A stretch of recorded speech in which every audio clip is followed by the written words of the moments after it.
back. As our party make their way into the Misty Vale, slowly pulled by a donkey, trudging forward in the wooden cart, filled with adventurers and old goblin weapons and other knickknacks of hopeful profit as we head closer into town.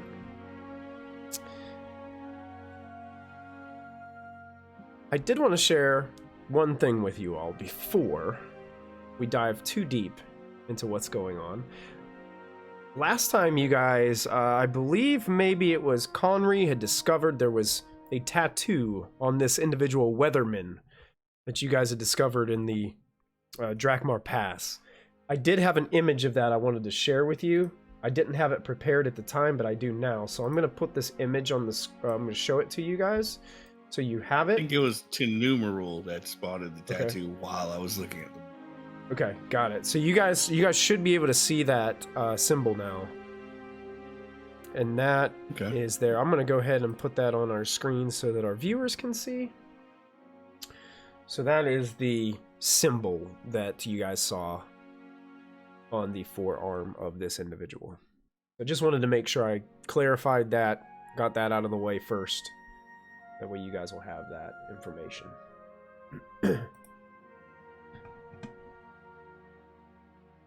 So, you guys are making your way, following your map, towards what looks to be the only area of what seems to be dense population here in the Misty Vale. A place called Outskirt, listed on your map. As you're traveling, you can see that there's, here and there, you can see weathered milestones kind of protruding all over the place from the terrain. It looks as if you're traveling on what used to probably be a nicely like stone road, but it seems to be like very old, ancient, broken. Bits of the edges have crumbled away and kind of faded into dirt and grass. Some of these milestones that you can see protruding are decorated and stylized with seem to be archaic crowns. A few kilometers, as you guys are getting closer to Outskirt, it seems as if the forest thins out around you, and it opens up into more cultivated fields. And soon you guys go from that broken kind of cobblestone road-esque to more broken up, and then all of a sudden the wooden wheels of the wagon just start to trudge through what looks to be kind of like muddy wagon tracks. It looks like this road is a little bit more well traversed, and it looks like might be a road where, you know, as you get closer to town, people are coming and going more often. And you can see these cultivated fields. Obviously, they're starting to try to farm this land and produce some kind of crops to feed the people of Outskirt here. The wagon tracks eventually give way to a paved road that cuts through the high green fields. Countless smells invade your senses, a mixture of manure, smoke, and rotting vegetables, but also freshly baked bread and grilled meats. The road leads to a settlement surrounded by a palisade with lots of small houses with smoking chimneys visible beyond its sharpened logs. The village gate is closed and flanked by two low but sturdy towers of stone with crustaceans and pointed wooden roofs. Drawing closer, you hear a stern voice of a man barking at you from one of those towers. "Halt, strangers! State your names and business, or turn back to the forest. This is a place of peace and decency." What do you do? I don't know, you had me at smoked meats. I hide under the front seat because Kasuka knows better than to talk to people that are cranky. Shire will look up and just... Well, we heard you had been, things have been settling, and I am a traveling merchant here with my somewhat loyal bodyguards to ensure I didn't get robbed on the way here. We have some small goods and wares for potential sale or bartering with your good townsfolk. Ah, another traveling merchant. And so, the big one there in the armor's got a pretty decent arm on him. We may be able to work something out and get some work done from him. There's always work to be done in Outskirt. Well, you're good to have a full crew with you. Traveling through the Misty Vale is very dangerous, treacherous out there on those roads. Yes, we had some minor difficulties, but arrived, so. Yeah, although the orcs have been fleeing, the orcs and goblin attacks have been, well, still frequent. We ran into one in the pass ways back. Oh, you're lucky to survive, you are. Oh, that's what I have the big one for. Open the gates! Open the gates! Make way! And you hear the palisade gates kind of seem to start opening up and creaking as the gate is opened. And he ushers kind of down towards the gate, welcoming you into Outskirt. Gary's going to lean down a little bit towards Kalska as they start going in. This is certainly a little more well guarded than we were led to believe. Yeah, but that doesn't mean that people are always paying attention. She smiles up at him and flips her hood up. She stays at the lower bottom of the cart to stay a little hidden. I will show you what this guy that was speaking to you guys looks like. This is the individual that you saw up there.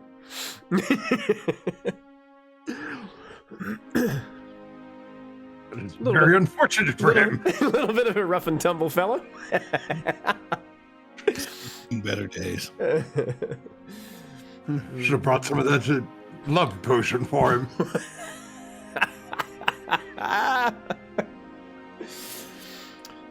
So yeah, you guys start to make your way into Outskirt, and I'm going to take you to a new map in Roll20. So I will take you to the Outskirt map. You guys all see that? Yep. Okay, you guys have entered, I'm going to shift ping you down here at the southern gate. So that's where you make your way into the town.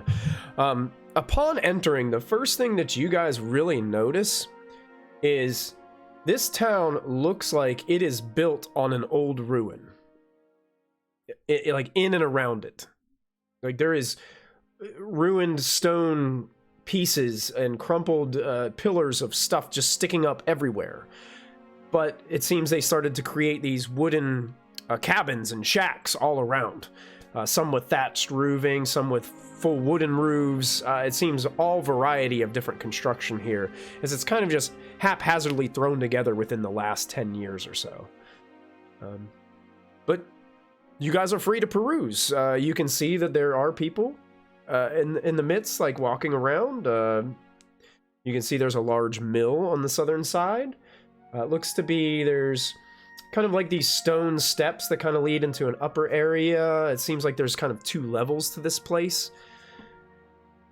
And you can see a lot of different places. There's a large structure near the top. It's up to you guys. What would you like to explore? Are we still within earshot of the captain? You are, yeah. I would say you're just kind of in the gate. Mm-hmm. All right. Can I push my luck and hey, just out of curiosity, is there a bounty for these goblins? Well, no clearing the way? No bounty from what I know of, because to be honest, we're all in the business of trying to make ourselves safe together. So we're not trying to, put any fee up there. But rumor has it that there is a kind of a ferocious orc by the name of Maladuk. She's kind of orchestrating the goblins and orc relationship right now, keeping them united in the midst of their retreat of the Misty Vale. She's Malmaduke? Maladuke. That's correct. I had a cousin named Marmaduke, so. Oh, that could be very confusing. You got to be careful. I don't want to get your cousin murdered or anything. Just be careful. And if we did just happen to clean the world of this Maladuke, what might you be able to toss our way? Well, I'm a man of simple things. I know nothing but war and death. It's all I've known all my life. Oh yeah. Here. I've had a couple. I broke my nose at least twice. In war, right? Oh, absolutely. Okay. There wasn't something. Ask your companion there. Those full face helms. They will protect you, but they don't keep this thing straight all the time. When you take a full face hit by a mace. Dyer is going to start staring down at him, trying to figure out whether or not his nose is crooked. I'm just kind of looking at Beltis like, is your nose? Trying to look under his helmet. Is Beltis wearing his helmet, or has he got his helmet off right now? Probably have the helmet on right now. Yeah. Okay. Oh, you have it on, so you're hiding your face? Yeah, you guys wouldn't be able to see his nose right now. Now you're trying to think and remember of when you saw him with his helmet off to see if you thought his nose was crooked. Dyer is picturing Wicked Widget, the long, warted nose. Oh my God. Well, listen, I don't have much to offer you as far as things about Maladuke is concerned, but Vagenhild over at the Three Stags Inn, she might be able to help you gain more information about what's going on around here. She runs the tavern. She knows all the rumors and all the gossip. She hears it all. One more time, that name was Vagenhild. Vagenhild. Mm-hmm. Okay. Right. What? You point us in the direction. Oh yeah, it's up there. You got points. I'm pretty sure it is this larger building for up here at the top is where he kind of directs you towards. Right. Dyer will start leading Donkey that way, and thinking if that's where the tavern is, maybe there's a market up in that area. Oh yeah. Yeah, so starting to walk in that... Oh yeah, go ahead. No, I would say that we probably would go the route to the right. So what do we see at 3 along the way? Along the way at 3... Oh yeah. Oh, if we're passing 1 and 3. Yeah. Right? Go ahead, say again? Aren't we at the south gate? Yeah, you're 2A at the south gate. Yeah, so we would be going around the route from 1 to 2B to... Oh, yeah. Yeah. Unless we want to take what you had in mind. Stairs. Yeah. I think you guys, if you want to, you can kind of draw a path on the map if you wanted to. Yeah, there we go. Yeah, you should see a yellow one there that I just drew based on what you were saying, which is, I think, the route you were talking about, right? Yeah, perfect. Yeah, because the other route looks like stairs, and I don't think Donkey... Well, Donkey might make it, but the cart won't. Yeah, your donkey with cart can pretty much go on any area here except for the places where you do see stairs, So there is a way you can kind of pretty much get around the whole place with your cart if you need to. One is just kind of illustrating the palisade again. It's a basic wooden palisade with sharpened points at the top. It's sturdy enough, but it's not like it's made out of heavy rock or stone or anything like that. So it seems like it's what they could do with the resources that they had at the time to get it going, and it looks like they built these towers, and maybe one day they'll be able to afford to bring in or be able to have enough people that they could build something around it that's a little bit bigger. when you get to 2B, basically is just the same as 2A. It's just the 2 towers and another gate. And it looks like there's a couple guards in those towers as well. The guards don't look to you guys as... the guy you spoke to seemed like he knew what he was doing. These other guys look like maybe just militia. Like, these are guys that just live here, and they volunteer to be guards for a certain amount of time, a day or a week or something like that. So that's kind of how you guys perceive it as you guys are looking around. 3 is, in fact... 3 is actually the village square. So when you guys get there, you can see that there's an inn, there's a smithy, and there's a shop that kind of all face this open space where you see this weathered statue that rises from the earth. It's a strange relic of a bygone era, and it seems to depict some type of warrior in antique armor. When Is he looking, recognizable in any myths or legends or? Oh, yeah, go ahead and make a myths and legends roll if you'd like. Anybody could if they like. Beat me to it. I was gonna ask that. Yeah, you can make a myths and legends roll, sure. Okay. Give it a try, but my myths and legends not very good. Success. Like, Success, there you go. I missed it by 1, so Missed Kalska goes, nope. It looks like Belthus. Yeah. Everything looks like Belfast fits the warrior. If it's a warrior in armor, it's Belthus.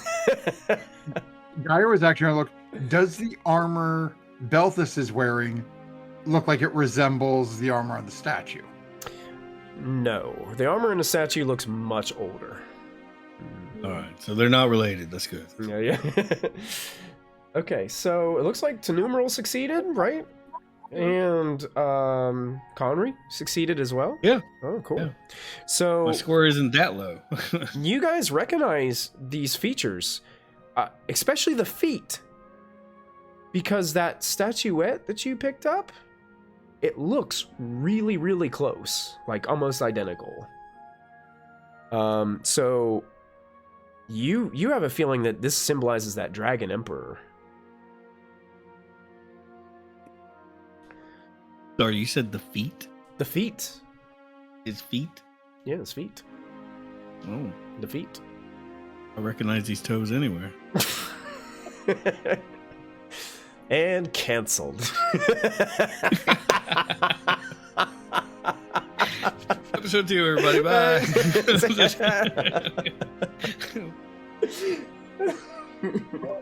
The numeral would be looking pretty apprehensive as we make our way through this village because it would be her first time in a human structure like this. But her eyes are definitely on like these ancient ruins that are like all rocky in the middle. That's kind of where she wants to be. Okay. But she's sticking by the cart and just kind of like head down, but like watching everything. Okay. You got it.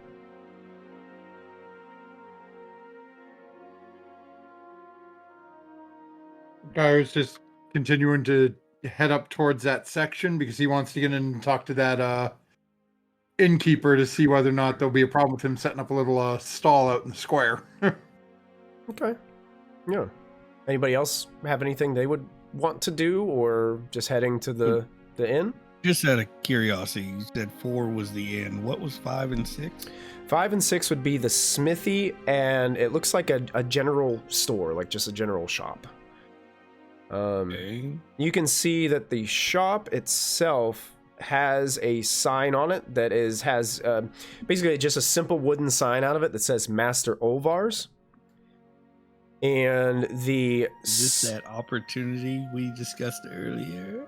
it could be, yes. But it's up to you. You guys could all stick together. You guys could all decide, hey, I'm going to do this while you do that, and we could do that as well. Well, I, for one, need to get rid of some of this starting here because it's kind of redundant. I could take, like I discussed with Michael earlier, I took the spell Light, so I don't need a Forge Flint in here. So I would like to try to sell those at the general store, so let me go ahead and walk in. Okay. What do I see? Okay, when you walk in, you see, well, first it's an oblong, windowless log building. And on the roof, you notice there are goats feeding on unkempt grass. Above the Inside? entrance, yeah. Well, on top of the roof. And you see that grain wooden sign. It just simply says Master Olvar's in these nice, like, scripted curling letters.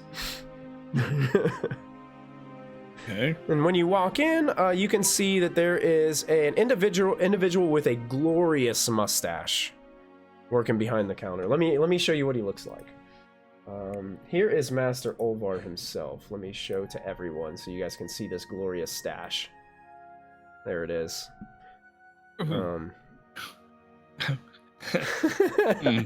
Okay. I don't care what crime we find in this town. He did it. I disagree. That is a knightly mustache. We must knight him. He must go on to protect these lands. That is a villain. Yeah, you walk in and it seems like he's just kind of back behind the counter. It looks like moving some equipment, stocking some shelves. He kind of like looks up as you walk in. It's like, Jory, is that you? Jory, you back? Oh, I'm sorry, you're not Jory. I don't recognize you. Are you new here? Oh, yes, actually, sorry, I am new. Well, welcome to Outskirts, Sorry, and welcome to Master distracted. Olvar's. Distracted by your glorious mustache. Very nice. Oh, well, you've got a glorious one yourself. I mean, you're... Thank you. It's everywhere. I was wondering if I could interest you in some equipment that I found along the way here. Ooh, yeah, I'm open to bartering or trade. Oh, sure. I mean, what is it that you have? I have a flint tinder, well as a torch that I don't really need. But I am in need of hunting equipment, maybe a fishing rod or fishing net, snare. I wouldn't expect you to hand over a bear trap, but maybe something like that. As he kind of looks over his shoulder and he's got a big, massive metal bear trap hanging on the wall in the back corner. So here's the way I'm going to rule this for you. Is basically used equipment will only like get you about half of the price that it's listed. Yeah. Okay. So whatever, we don't have to like role play all this out, but however much that torch and flint and tinder would be, like he would barter something equal to that of like whatever full cost is for him. So it looks like flint and tinder would give me 2.5, and then torch would give 2.5 copper. So 2.5 silver, 2.5 copper. Snare is only 5 copper, and fishing rod is 8 silver. So I'll just take a fishing rod and a snare. Okay. Yeah. Off on my character sheet. Oh yeah. He has these items. As long as are they listed as common items under? No, sorry. I can't afford the fishing rod. That's 8 silver. I only have 7.5. So I'll take the snare. As you're like counting your money and he has the fishing rod, he's like, you know what? Here, give me the 7. Gladly. In good faith. And he hands you the fishing rod. Thank you so much, Sir Mustache. Well, it really was the mustache compliment that did it for me. I touch it. I'm a little protective. Oh, sorry. It's been a pleasure doing business with you. I have a group that I need to rendezvous with. If you see a fellow out there and about named Jory, would you tell him that his father's looking for him and he needs to come back to the store and help me stock these shelves? Oh, absolutely. Yeah, I'm sure he's out there either walking the gate or practicing his swordsmanship out there on outside the palisade somewhere. But Absolutely, sir. Thank you so much. You're welcome. Come back and see me soon. I will. And he twitches his mustache a little bit as he turns around.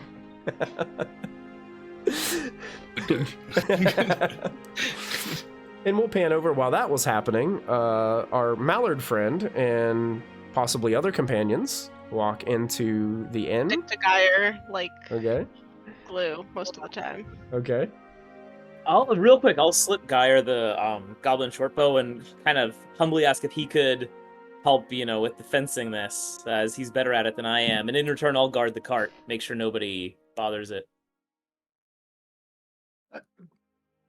So as Balthus asks that, Geyer will then turn and look at all the other goblin things that we've picked up. Mm-hmm. And basically, probably a good place to start. And then start heading into the shop that Connery just went into. Oh, yeah. Okay, so you're going to head in the shop first then, too? Yeah, Okay. as Balthus has mentioned this, it's like, that's probably not a bad idea because we've got 3 short bows and 5 short swords. Mm-hmm.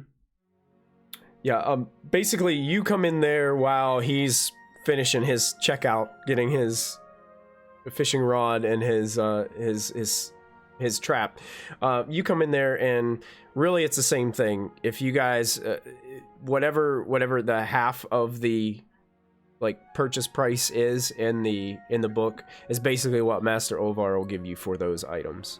Would it hold true even if it's goblin quality? Because a short sword cost is 8 gold. Okay, for that I'm gonna say a quarter then. So we're gonna go a Okay. quarter the price for So goblin. it'd be 2 gold goblin for each of the short swords, so that's 10 gold. And then short bow is 25 gold, so a quarter of that. We'll say, why don't we make it easy and just do 20% and make it 5 gold? Perfect. Sounds 'Cause good. that's Yeah. math is. Yeah. Let's make math easy for us. Yes, that's 25. That's 25 gold in Geyer's favor. Okay. Geyer's gonna look down at Kalsika real quick and just is Kalsika wearing any sort of armor? No, she just has a normal cloak and basic stuff on. Her boots are leather and she has little gloves, but no armor. She moves quietly. Geyer's gonna look over at our marvelously mustachioed friend. Okay. Would you by chance have 2 sets of leather that might fit myself and my small friend here? Let me double check. Climbs up on top of a stool so he can see her. Let me double check something really quick. Okay. Double check this. There was something I needed to remember about this place. If it helps, It says the shop does not sell weapons, shields, or armor, so there is no armor here. Okay. But most other common items listed in Chapter 6 can be purchased here. So You did mention that number 5 was a smith, maybe some 6, weapons there. I think 6 is a smithy. So that would probably be your best bet in finding weapons and armor. I was just trying to avoid having to fleece him for too much gold. Geyer's gonna look and ask if he can pick up a grappling hook as well. Yeah, he has a few grappling hooks. So yeah, if you need a grappling hook, you can purchase one there. Mm-hmm. Grab a grappling hook and a length of rope, Okay. and then take the change, which is 21 gold.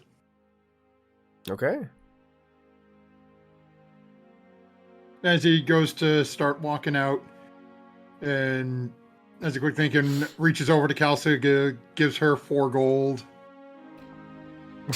Basically, and as he's going out to each one of the other 3, giving them 4 gold as well. Oh, you guys are handed 4 gold pieces. Look at this. Thank you, Papa. Leftovers of selling everything. Numeral would be pretty shocked. Wait, is she handed gold or just the guys? Nope, you as well. She would look Somewhat pretty though, confused. if you hold your hand out for it, it's like, It seems like Geyer's really struggling to let go of it. Looks like So bewildered. is the conversion 10? So like 10 copper is 1 silver, 10 It silver is, is 1 yes. gold. Okay. Yep, it's tens. Mhm. Numeral pulls out the 1 silver coin that she has and shrugs and adds it all together because that's all she had on her. Excellent. then yeah, head into the inn to I'll actually run over to the smithy first to see if I can get armor for me and Calcica. Okay, sure. Yeah, so this building 6 is a large log building with an open front. You can see the glow of the hearth through this kind of thick smoke. And you can see there's like from the hooks in the ceiling, there's all kinds of weapons and armor kind of pieces hanging from all these hooks that they have there. You can hear heavy hammer blows and a melodic dwarven rumble is pouring out into the village square as the closer you get to this place. You can see that kind of running the place is a dwarven female that sort of comes, looks like she's got these interesting kind of markings kind of on her face. I'll show you what she looks like as you guys approach. This is what she looks like. Show to players, show to everyone. That's her. And yes, she does have a braided beard. I love her. And you guys approach and she's, "Aye, newcomers to town. And welcome to Outskirt. How can I help you?" I'm hoping you have a couple of sets of leather armor I could purchase from you. Oh, absolutely. I believe we have some leather around here, although my twin brother back there, Badenor, doesn't like the leather so much. He likes to speak to the metal, you know. I can understand that. Unfortunately, that's a bit out of what I think I'll be able to afford at this point. Yeah. Too heavy for me. I'll fall over. I see. A faint one you are. Sometimes. I also don't like making noise a lot. Yeah. The numeral would be interested in some leather armor also. But she can't wear metal, so she'd be Numeral eyeing all of the metal armor around, just like kind of trying not to touch any of it. Well, Kalska points at Numerel and like looks at the dwarven woman and goes, "Her too, please, if you have some." yeah, sure. Let me just take a gander and see what I have. And she's going to look at her stock, and I am going to look in the book. Oh, while you do that real quick, just Yeah. quick question. Sure. Encumbrance limits. Yes. Can we keep certain things in the cart? Like, for example, I don't Absolutely. need to carry my grimoire everywhere. Mhm. That's why you guys all have access to the cart up there. So if you want to put things in the cart, I think Geyer said that you guys could just load up the cart. Yeah, Oh, there's a thing in Roll20 says cart with donkey. If you edit it, just put in whatever you're putting in there. And if you don't want it to be considered for sale, make sure you mark it that way. Okay. I'm also. Because 5 weeks from now, I don't want to say, old musty book. Okay, throw it on the shelf. Oops. Sorry, Connery. Not to take up more screen time, but I'm going to run back into the store and get some banded. All right, yeah, go for it. Yeah, because now that you guys got a little bit more money, you guys can spend those things too. Yeah, you guys are. Papa Duck. Yeah, you don't have to. You guys don't have to really role play all this out. But she does have leather armor there. It does cost 2 gold. But you guys are both each given a set of leather armor that she finds that seem to be your size and build. Okay. Geyer will somewhat begrudgingly hand over 6 gold.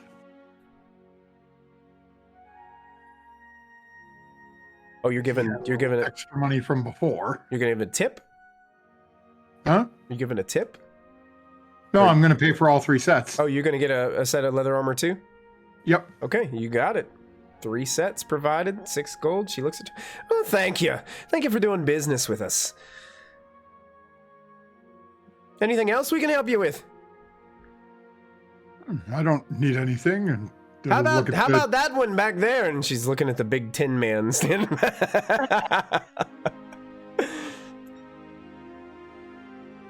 Everything's Badenor, cold from squeaking. Badenor, would you look at that one?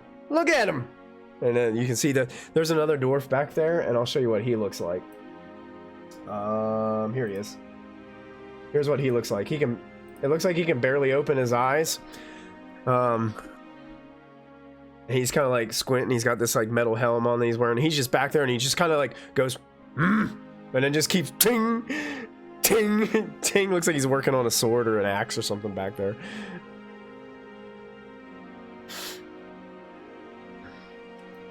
Yeah, he's not much for talking.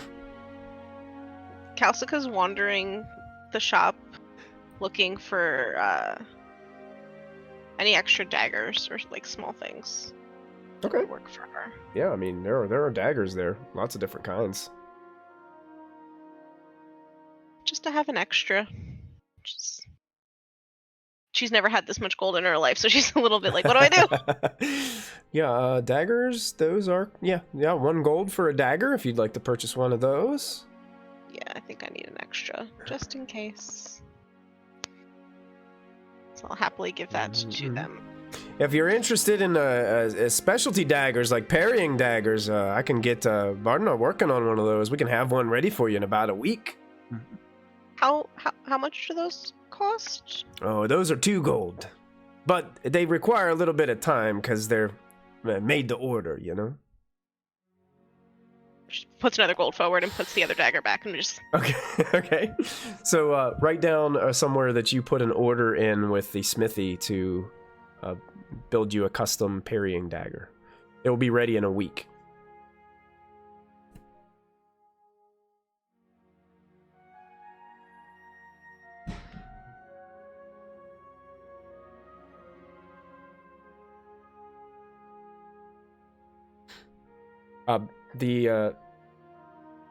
This woman who then looks at you and says, well, I guess I should introduce myself now that we're doing all this business together. My name is Okald. It's good to see you all. That is, she kind of points over towards to Numeral's sheathed large knife that she's got. That looks like an interesting piece right there. So Numeral pulls it out and kind of reveals the crystal blade and handle that she has on her knife. And she says, oh yes, my people made this for me before I left. Wow, that is beautiful. I can't carry metal with all this. With my magic, it'll block it. So my people use crystalline blades. Don't talk too loudly about that. Badenor might hurt himself back there.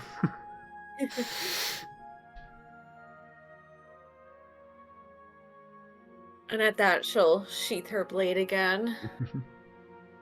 Sure.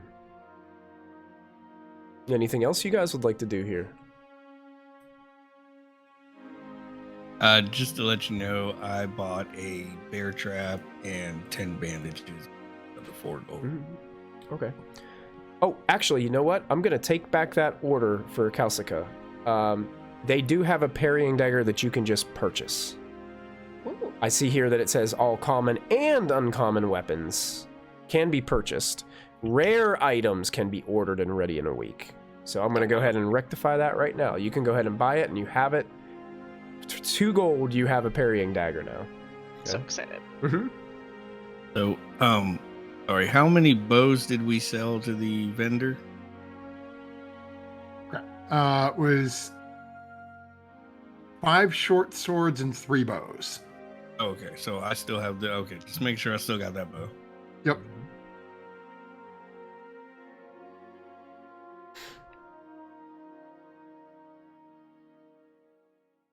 Geyer has a very strange look on his face. I'm assuming that Kalska's probably the only one who caught it, as he was listening to Denimir say that how metal can block her magic. And see that Geyer's like, elf magic can be defeated by metal. Kalsikan nudges Geyer jokingly, but kind of in the knee thigh area, because that's the side that she gets on there. And she just goes, "She didn't let us die. We gotta play nice a little while longer." It's good to know. It is good to know, for the bad ones. Right, but that just means we need to find things that we can sell, so that we can have a couple of large plates made. You know, solid object that we can just sort of plop down over them. Kalsikan gets a look on her face of find things, and she just kind of smiles. She goes, "Well, we are in town. Yes, we are. Although they seem nice here and they don't have a lot." We'll talk about it. If we see somebody being a butt, how about that? As you guys are having this conversation, all of a sudden, out of nowhere, very quickly, something just flutters past your head, extremely quick, and darts back between two of the buildings and seems to just leave as quickly as it came. And as you guys quickly turn your head, it was a bat that flew by your head and disappeared between two buildings and then vanished.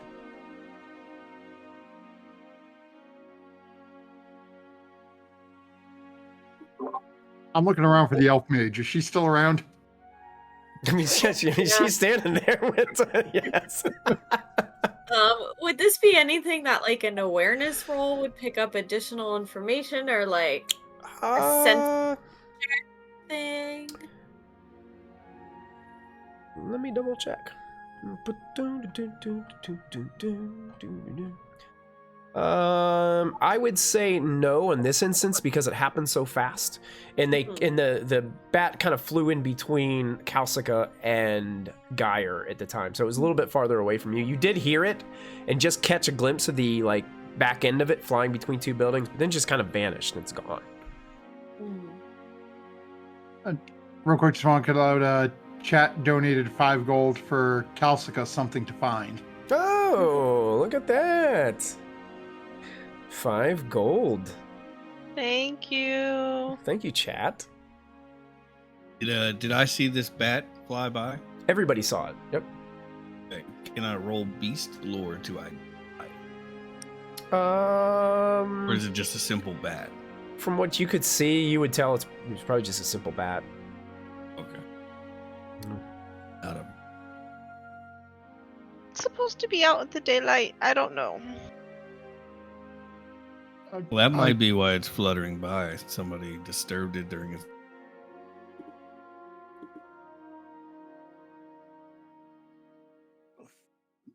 Are we going in to get food and see if I can set up? Well, I sold most of my big items, but... Well, we do still have to find our contact in the end, so I'm right behind you. I'll get the order of food. Because Kalska knows Geyer didn't want to buy the extra armor, and she's the one who said it. She's like, "I'll get the food." All right, so you guys walking into the Three Stags Inn. All right. Can I try to sneak a couple of gold into Kalska's pocket as she's walking away to go get the food? See if I can catch her without her noticing. Sure. You Make can try. make a sleight of hand roll, Geyer, and I will have it be contested against Kalsika's awareness. If you both succeed, whoever has the better roll will win. Okay. Reverse pickpocketing. Geyer's got to take care of his little Kalska. Yeah. I succeed, but I don't know whether it's going to be good enough to beat her. I also succeed. I got 9. I got a 4. Okay, so you now it's up to you, Kalsika. You do feel Geyer slipping something into your coin purse. She thinks about saying something, and she decides not to, but resolves to just buy the dogs really good food too. And Yep. So you have an additional 3 gold in your pocket now. and the just going above game for a second with chat gold, is that just straight ad? Straight ad. Yep. Oh man, Yep. I am. You're loaded already. Look at this. Katsuka goes running into the inn ahead and sees somebody left a coin purse and just snatches it really quickly and just keeps running up to the front. Yeah, that's what it is. Yeah, you just robbed somebody right off the bat. I love Just it. left it there. They were drunk, and I just grabbed it and kept running. Thanks, Dogs for Life, for feeding the urge for our thief. Yeah. Keep those probo points coming. I love it. So you guys walk into this impressive 2-story building with a massive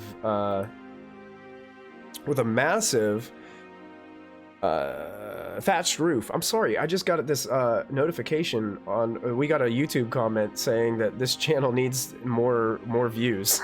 So that was awesome. Very cool. I'll have to check out who left that later.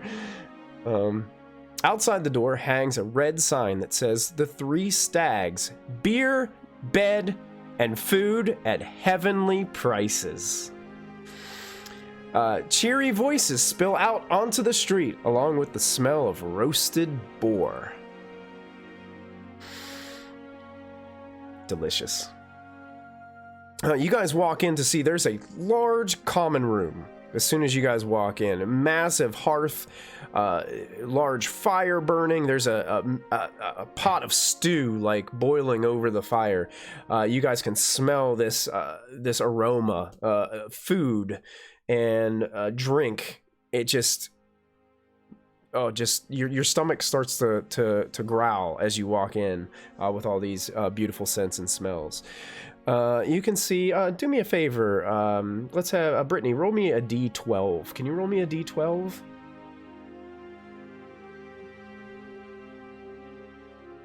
The 12. A 12. Wow, it's crowded. No. There's Well, good for me, about though. there's about 13, 14 villagers around here. A couple at the bar area, a couple sitting around wooden tables, enjoying a meal, having a laugh with some friends. You can see there's people just eating, drinking, gossiping all around, warming their joints by the great fireplace.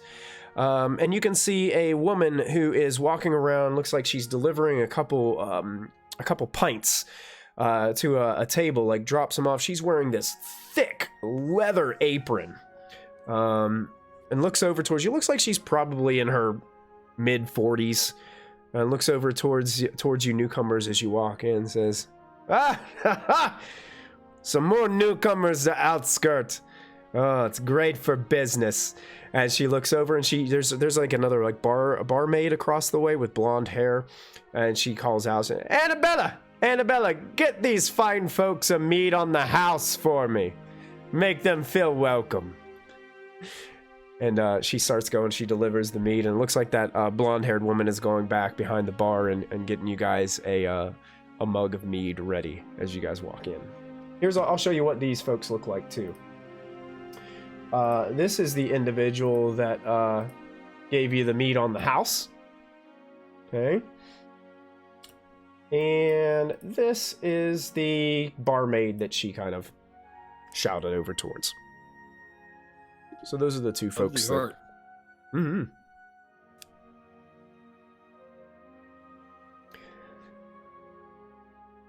So you guys kind of smell this better. Oh yeah, it smells good. Yeah.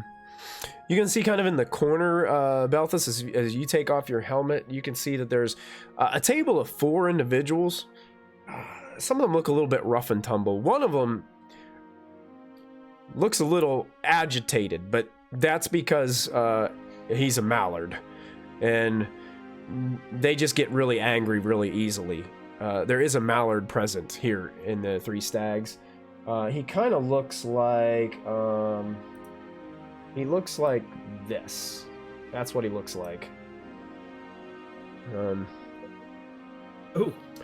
he's sitting in the back, and it looks like they're just kind of drinking and eating and just telling stories.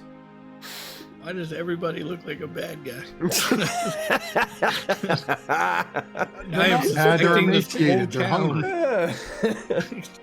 They have one boar to feed the entire village. Yeah, I know what ducks eat. I'll just pull out a loaf of bread. Mallards are actually omnivores. They eat fish, seeds, insects, tadpoles. I'll look for like a table that can fit all of us, but isn't like right in the center of everything. She wants. Casca always looks towards the edges for a spot. Oh yeah, you can find one. I mean, it is crowded for this place, but yeah, there's a table available, and you guys kind of sit down and get comfortable. And this woman Annabella, who was told to bring over the mead, just comes over and starts putting down this big pint of mead in front of you. It looks like it smells pretty good. I'm gonna Just gonna take like pound a mine in string one check. go. Oh, Malthus is going for it. Yep. Yep, it's good. Since Kalska is so small, I can take like a strength check just to lift it. No, Gives it a new term. I'm big enough to hold a mug of mead. New definition to the word pint size. Numero would probably sniff it and kind of watch as gonna everyone just- else downs it and then start drinking too. Yeah, Kalsuka is excited at the prospect of anything free. You can see it on her face, but she's very like, nobody's nice for nothing. Like she has a very conflicted look on her face. So she also does like the sniff test and kind of waits to see if Belfast like falls over. Nair has just got sort of a side eye looking at that other Mallardkin because it's been a little bit since he's been traveling with these, since he's run into another. Yeah. Just like not outright staring, but just that sort of like glance over a little bit. Yeah, it's kind of funny. There's a couple times where you guys do make eye contact, but it's one of those things where it's like a split second. Why is he staring at me kind of look, and then he turns back to his companions and continues to talk. And then after a few minutes, assuming Belfast isn't on the ground foaming. No, Belt you seem fine. I mean, it's good mead. Tastes good. And Gyro starts sipping on his honey wine. Right. Now, do I also get it? Everyone got a mug. Oh, Mhm. well, I'll just kind of look over at the group, knowing that the character's young. Like, this? Drink?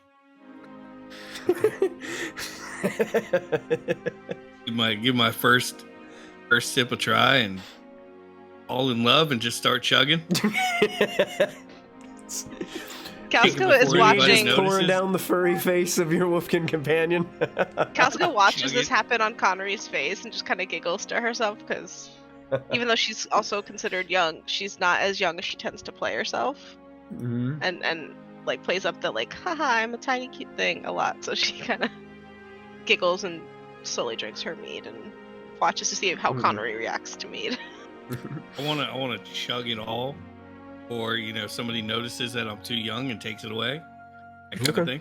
Well, yeah, it doesn't seem like anybody says anything to you. You just kind of just chug it all, take the whole pint down and like slam it down onto the table confidently. Wouldn't say confidently. I'd say probably already wasted. A fellow experienced drinker. Let's bring another No one. alcohol tolerance whatsoever. That woman looks back at you guys and they're ready for more already. Well, it must have been a hard day's travel. Let's go ahead and let's hook them up. This time not on the house though. So basically, if you guys want to enjoy some roasted boar and some stew and some drinks, basically the way the food works in this game is basically you pay 3 silver and it covers the cost of your food and drink for the day. Okay. Like Casca said, she would be buying the food, so she does that. Okay. And she'll also tip, so I'll just drop 2. That'd be 2 gold for all of it. 3 silver Two gold each. would cover everybody's food and drink and a tip. Mhm. I do that, and I Yep. just smile up at Annabella, and wait anxiously for well-cooked food because we've been on the road for a while. And Yeah, and while you guys are coming up, it seems like. and I ask her Okay. for, do you have bones for the dogs? Oh yeah, we can bring some. Yes. It's, and Annabella, she's kind of more. Looks a little bit younger. Looks like she's like walking up and helping this other woman in her 40s kind of move up and saying, And the older woman, as Annabella's like smiling at you guys, putting this stew and plates on in front of you, she walks away, and this woman in this leather apron kind of sits down in an empty seat with you and takes it's like a cloth rag and just sets it down beside her and just takes a break and looks towards all you and says, I'm Vagenhild. I am I'm the proprietor of this fine establishment. I must ask, we haven't had many newcomers come in recently, but what brings you to Outskirt? More marmalade. Maladuke. Malad. Help me. Oh, Maladuke. You mean the orc chieftain? Yeah, sorry. Oh. But first, Guy just sort of waves his hand in front of his eyes a little bit. my first time.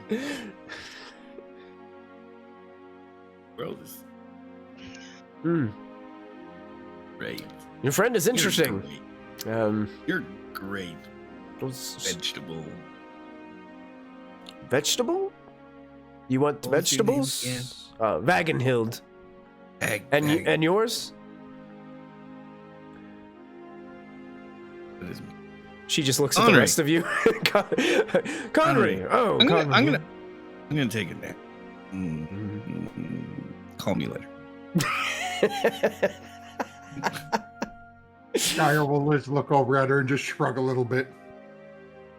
Captain of the Guard told us to come talk to you, that you'd have know all the ins and outs and things we may want to take a look at while we're here. As I advised him, we are a small, I am a small traveling merchant with my assistant here. And my now napping compatriot, as well as the other two, are my loyal bodyguards to ensure that we are safe on our travels. Oh, well, that's good. Is there anything in particular that I can help you with, or steer you in the right direction? First, we want to make sure, is it okay to set up a small shop of my wares outside in the village square? Oh, absolutely. Merchants and people do it all the time around here. I mean, it's people come and go. The last 10 years, some people have been able to. Yeah, of course, you've seen some of the establishments that are more permanent here. They've been able to establish themselves here, but I'm sure it'd be fine. We actually did some business with them a bit earlier before coming to see you. Well, that's good. I'm sure they were thrilled. Anything we can do to boost the local economy, you know. But my snoring compatriot here, who I apologize for the tongue lolled all over the table. It's not a snore, it's a purr. It's a purr. He thinks he's a cat. I don't understand. Yeah. The captain at the southern gate said you might be able to provide some information on Maladuke. My friend here was interested in looking and seeing if the town had any sort of a bounty for him. It's a little beyond my dealings, but as he seems to have let his mead go to his head, drank it a little too quick. Well, unfortunately, I know that for a fact there's no bounty on Maladuke, but I know that a lot of people live in fear of Maladuke. She is ferocious and ruthless, and has really the only thing holding the orcs and goblins in any kind of coherency right now, from what we know. At least from the rumors that I hear. I also look down and look over at Belthus a little bit, Okay. and then look back at her. So, if assuming one were to take out Maladuke, there would be some. It would generate quite a bit of goodwill, I'm assuming. Oh, absolutely. Absolutely. But would there not be more concern of random? You said that this Maladuke is holding everything sort of cohesive. What happens if we were to remove that linchpin? Does it potentially create the possibility for more chaos in the area? Well, I mean, I guess that's always a possibility, but I mean, sometimes when the group has no organization, it seems to crumble apart. That's what some would hope. We were hoping that maybe once Maladuke's reign would be over, then perhaps the rest of the orcs would leave the Misty Vale forever.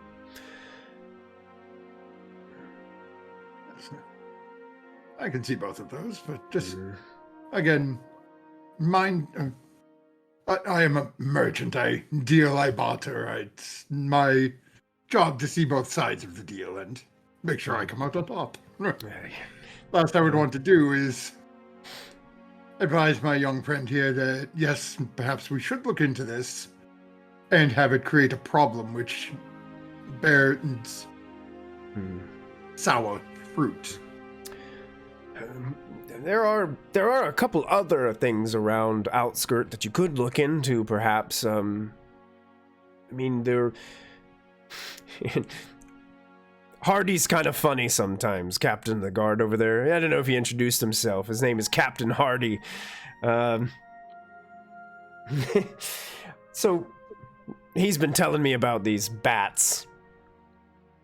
So these large bats lately have been seen like flying all over the rooftops and things like that. It's kind of it's hilarious to me.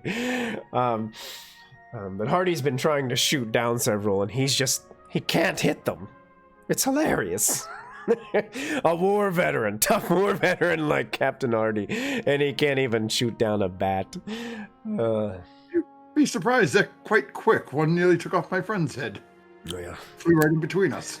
I don't know. I have yet to see one, and if one gets close to me and she kind of like moves her apron and taps over her side, she has like a war hammer like in her belt, like hanging off the side.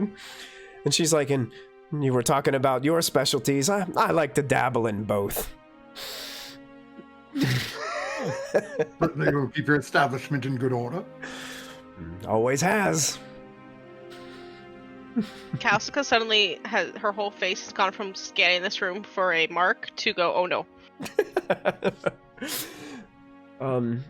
And she's like, also, there's we have an individual. He's a strange mystic that lives not too far away from here, right in the center of town, in a small, crude-looking hut. Always pouring smoke out of it. It's a pretty interesting place. His name's Draneth.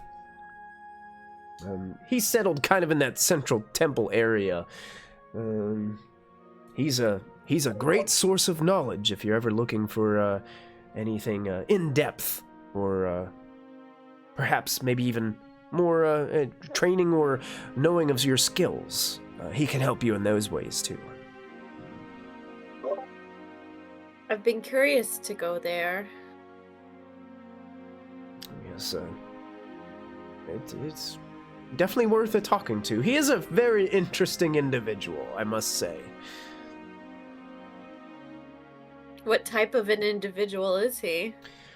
Well, Human, elf, wolfkin? He is human. Don't let his appearance startle you.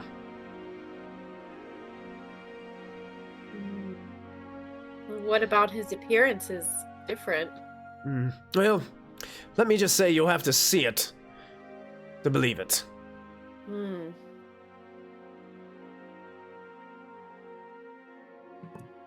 Do I think she's trying to put one on us here? Do I think she's being on the up and up? From what you can tell, yeah. There's really no, like, insight in this game. So It's kind of like you don't really get the hint that she's trying to lie to you.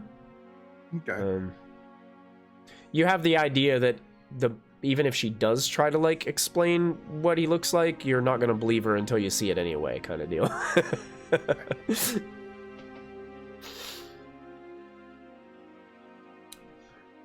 So I would say that Maria is missing, no longer in his chair. And you notice that right beside Lucy and River is a third furry animal. I'm just on the floor right beside them. Like, he was a good boy. One of us. One of us. Seeing that guy was going to look at Kalska and under his breath go, make sure they bring 3 bones. I see Annabella coming, and I jump off my seat really quick, and I go over to her. Can you go get another one? Connery kind of got a little.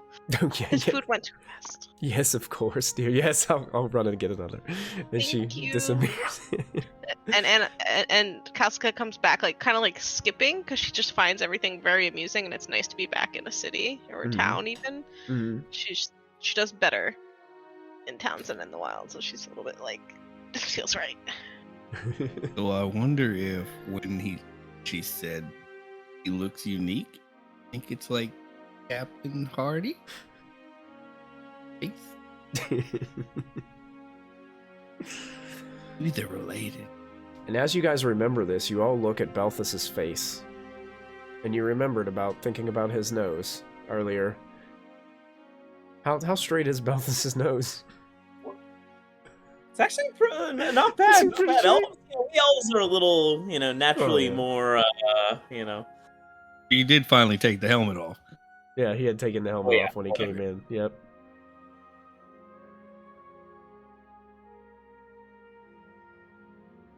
The guy was going to look over at Balthus. And so it seems like we've heard that one individual is looking for his son, who's somewhere outside. There's some giant flying bats that the town guard seem to be incapable of injuring, which is somewhat amusing. And then there is Connery's relative Marmaduke and Connery was really Maladuke, and then the ogre was Marmaduke, right? Something like that. But I'm not quite sure we should be charging headfirst into something like that. Doesn't seem to be much money to be made in it. Although those goblin short bows were worth a decent amount of gold each. And glory. You can't put a price on glory. You very easily can, my good friend. If I could just say one thing. Connery's head comes up. Over the top of the table. Connery's head. Just one thing. Yeah, popping up over the table. Just one quick thing. You said that his son was missing. I have an extraordinary nose. I can hunt him down if catch his scent. And do that one? I want to do that. And then just kind of lower my head back under the table. Before you go back down here, drink this, it'll help you feel better. So I'm going to set my half-drank mug of mead in front of him so he'll work it. I'm going to be carrying it, aren't I? Is this for me? Yes, enjoy. It'll make you feel better.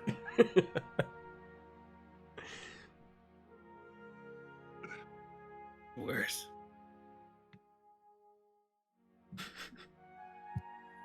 And I think we should see that wizard in the center of the ruins in town. I look at Geyer when she says that, but I'm nodding at Numerel to agree with her because it sounds interesting. But I definitely look at Geyer like. And you can see the minute the W word comes out, he sort of clenches a little bit. But then looking around, being like, in his time of day. And remembering the innkeeper said he was just an older human. Didn't mention the word sorcerer, wizard, or anything like that. He just said he was a good source for knowledge. Kara's like, use the word mystic. Mystic, yeah. Mm, oh, she did them. Okay. yeah. A unique mystic. We could I learn. will his look name. at Kalska and just sort of go, I suppose. He might know more about the bats and the things we found on the goblins too. He could be responsible for the bats. He might know about that weird tattoo that guy had too. He If might he's be so smart. batty. Worth investigation. Connery's tail is wagging like ferociously. Let's go. I think you need to eat something before we go, Connery. We all should finish our food. We've paid for it. I would like to finish my meal. Oh. Only a little longer, as I see Annabella coming back with like the 3 large bones. Oh yeah. Annabella kind of delivers the bones to all the dog friends. As all of a sudden I see on Connery's camera his hand go up and he's carrying something I'm expecting to be a fake bone. And it's a small animal.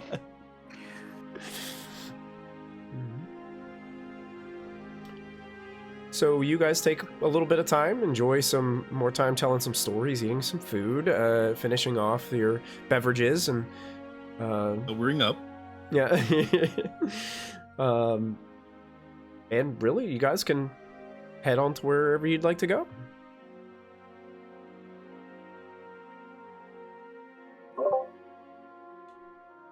Can we see Do the you want- mystic now? You can. I mean, if that's where you'd like to go, we can head on that way. Yeah, if that's where you'd like to go, sure.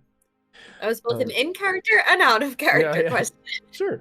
So if you guys see this little hut listed number 9 on your map, that's where you're directed to from Vagenhild as she directs you in that center, kind of in its lonely place here within the Right. crumpled ruins. I was actually going to ask, how do you get there? Because I don't see a path on that map. I would say you probably just go in between these like columns that here, and it's Okay. yeah, it's not easy. You probably have to jump over some things and crawl over things, but yeah, you can get there. He And likes his privacy. yeah, he does like his That's privacy. what we have built this for. He just picks up the smaller of us and chucks us across. I can't make the jump. You'll have to toss me. It does me. You guys do see a simple dwelling with a grass roof and walls of stacked granite. A connecting garden is surrounded by a low fence, and you can smell this herbal smelling smoke that billows out of an opening in the roof. And as you guys seem to like look in the doorway, enter, you can see there is an individual sitting there, cross-legged, wearing what seems to be some very, very simple earth tone robe. And this is what he looks like. I'll show you guys what he looks like. Draneth. Here he is. Show to players, show to everyone. This is what this fellow looks like. Ooh, God. Whoa! I take back everything I said. It was him. So yeah, rough looking individual. It doesn't seem like when you look at him at first, it looks that he may not have any teeth, by the way his mouth looks, and he's got this very large pipe that he's smoking currently, and the smoke is just like billowing everywhere in this chamber, and he's sitting there, his eyes are completely shut, and he's just like,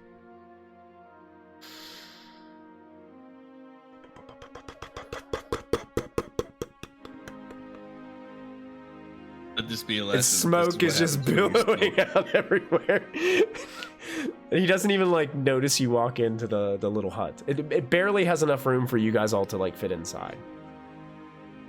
Nair is very much at the back of the pack.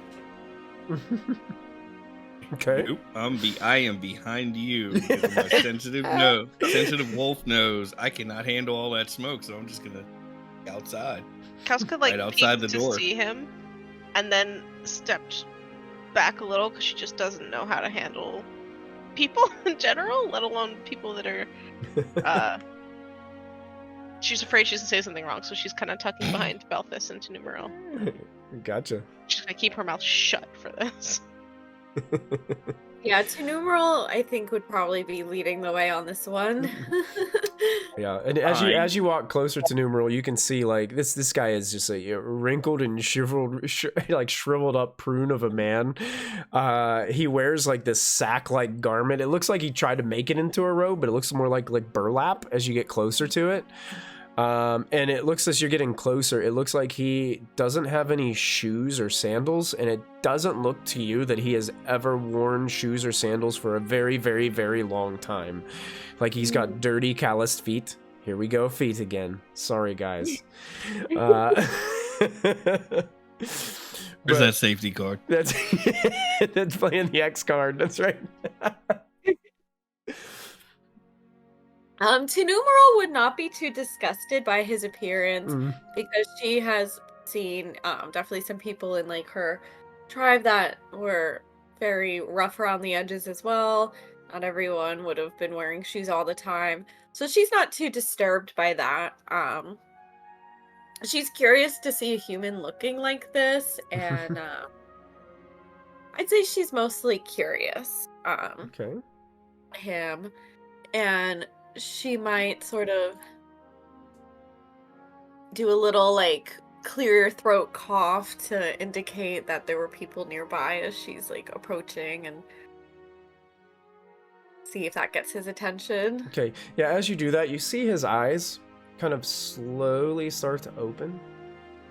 And as they see you, they shut again slowly. And then all of a sudden his eyes like jolt open. He's like, "Ah! An elf!" Then he hides the pipe behind his back. Welcome. It's been quite some time. Sorry to disturb you, sir. Oh, it is truly fine. I haven't seen an elf in quite some time. Is that another behind you? Yes, this is my... Clad in knightly armor. Look at that. 2 elves in one day. Ooh. I need to lay off the herb a little. Are elves really that rare here? Well, we see some from time to time, but mainly humans here resettling the Misty Vale. Elves a little more cautious, perhaps. Well, this is my first time in a town like this, so I'm equally surprised today. An elf from the forest, or an elf from the mountains, or an elf from the sea, perhaps? The mountains. Oh, the mountains, a mountain elf. And what about metal knight-clad elf? Well, I'm from here and there. Here and there is a very interesting place. I spend some time in here and there every once in a while.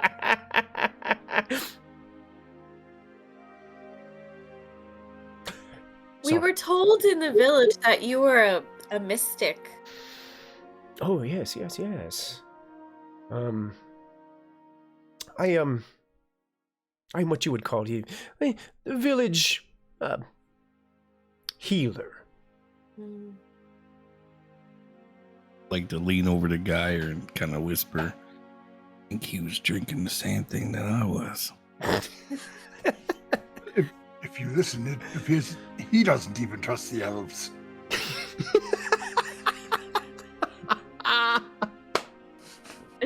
Maybe you're on to something. Why not both? The numeral would respond to him saying, in my village, my grandmother was the village seer who sounds quite similar to what you do, and I was training to be one as well. Wow. That is incredible. Truly incredible.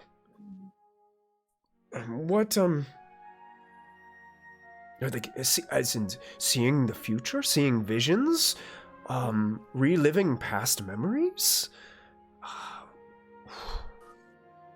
Wow, this is interesting. So what brings you to this place? What brings you to Outskirt here in the Misty Vale? Well, I was having visions that were quite disturbing that drove me out of my village. I didn't really want to go, but my grandmother insisted I come out and find the truth of what's going on and join with some new companions here that I wouldn't have expected to, and to sort of follow their lead and see where the journey takes us, and it's taken us here to you. Perhaps these visions had something to do with the ancient history of this place. I'm starting to think so. I dabble a little bit in the history of the Misty Vale. You see, 1,000 years ago, the Misty Vale was ruled by a terrible warlock named Azrael Koth, who served the demon prince Sathmog. Azrael Koth resided in an unholy fortress on the mist-shrouded island of Mirror Lake. His remains are said to lay in a labyrinth burial chamber beneath that island. Even to this day. Some people think the mist rises once again in the Misty Vale because Sathmog cries out to his servants once again. Where is this island? Just curious. I believe it's somewhere far to the north of the Misty Vale. And perhaps if we were to locate this island and find these remains... Oh, I'm sure there could be untold treasures to be found within. Things have been buried for long, long periods of time. So you see, Azrael Koth was defeated by the hero of the realm, Eladane, with the help of the ancient dragons themselves. Eladane then declared himself the emperor of this dragon-worshipping empire, and he would rule all the known world. This temple ruin right here that I sit upon, its origin comes from Eladane and that empire. But I think we would do it for the heroism, helping people. Well, of course, you have an elf lean over clad to in Guy knightly armor. I wouldn't think anything else. Quickly lean over to Geyer. What would happen if these servants that he calls to reach him first? Well, then the world as we know it would fall under demon rule. He could be resurrected? Rumors have it that even though he was defeated, he couldn't be truly destroyed, only held at bay.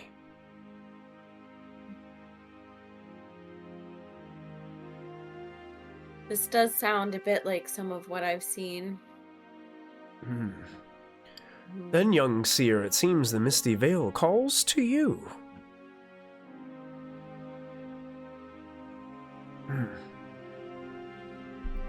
Strange. Have you ever heard the legend of Derman?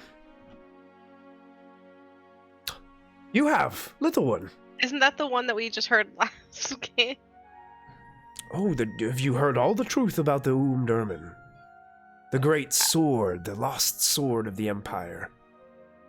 Oh, yeah. Yeah, guys, it's what I told you that Miss Anne told me about last, before we came into the town. Yes. When the world was a battlefield between dragons and demons, Eladane himself forged this sword with the power and the help of a powerful enchantress. It's a weapon free and unbound against ancient evils. But in the wrong hands, Umdurman becomes a weapon of tyranny, an instrument of demonic darkness and draconic fire. After Eladane's death, the sword was buried in a crypt that can only be opened with a special key. A strange statuette split into 4 pieces, one for each direction under Eladane's rule. Truth is that what we know today, known as the Misty Vale, the heart of Eladane's empire and Umdurman's crypt, is hidden under this very village. But opening the crypt requires the 4 pieces of the statuette. They have been missing for centuries, sought by Eladane's servants as well as followers of the demon prince himself, Sathmog. They can likely be found somewhere among the ruins here in the Misty Vale, but no one seems to know where. Perhaps Umdurman calls to you, Great Seer. Perhaps the pieces are waiting to be found by someone like you. How would one recognize followers of Eladine versus... So, what was the name again? Sorry. Sathmog? Sathmog, yeah.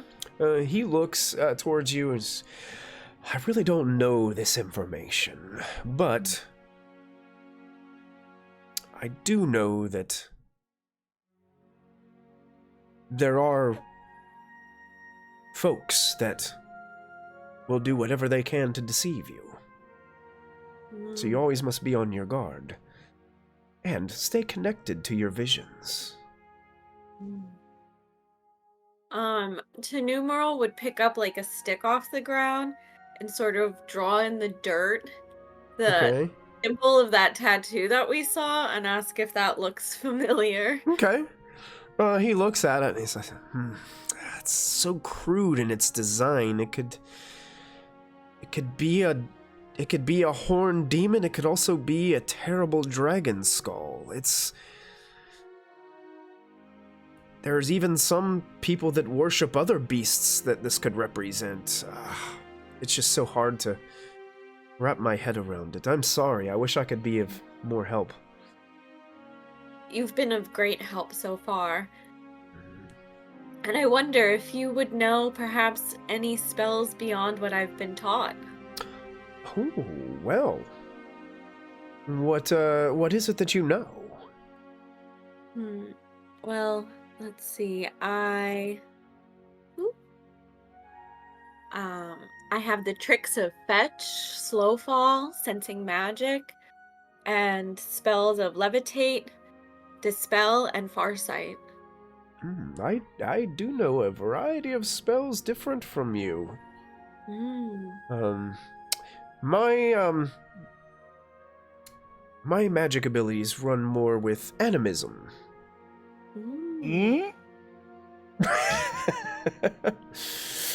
Ears perk up. Come again? Let's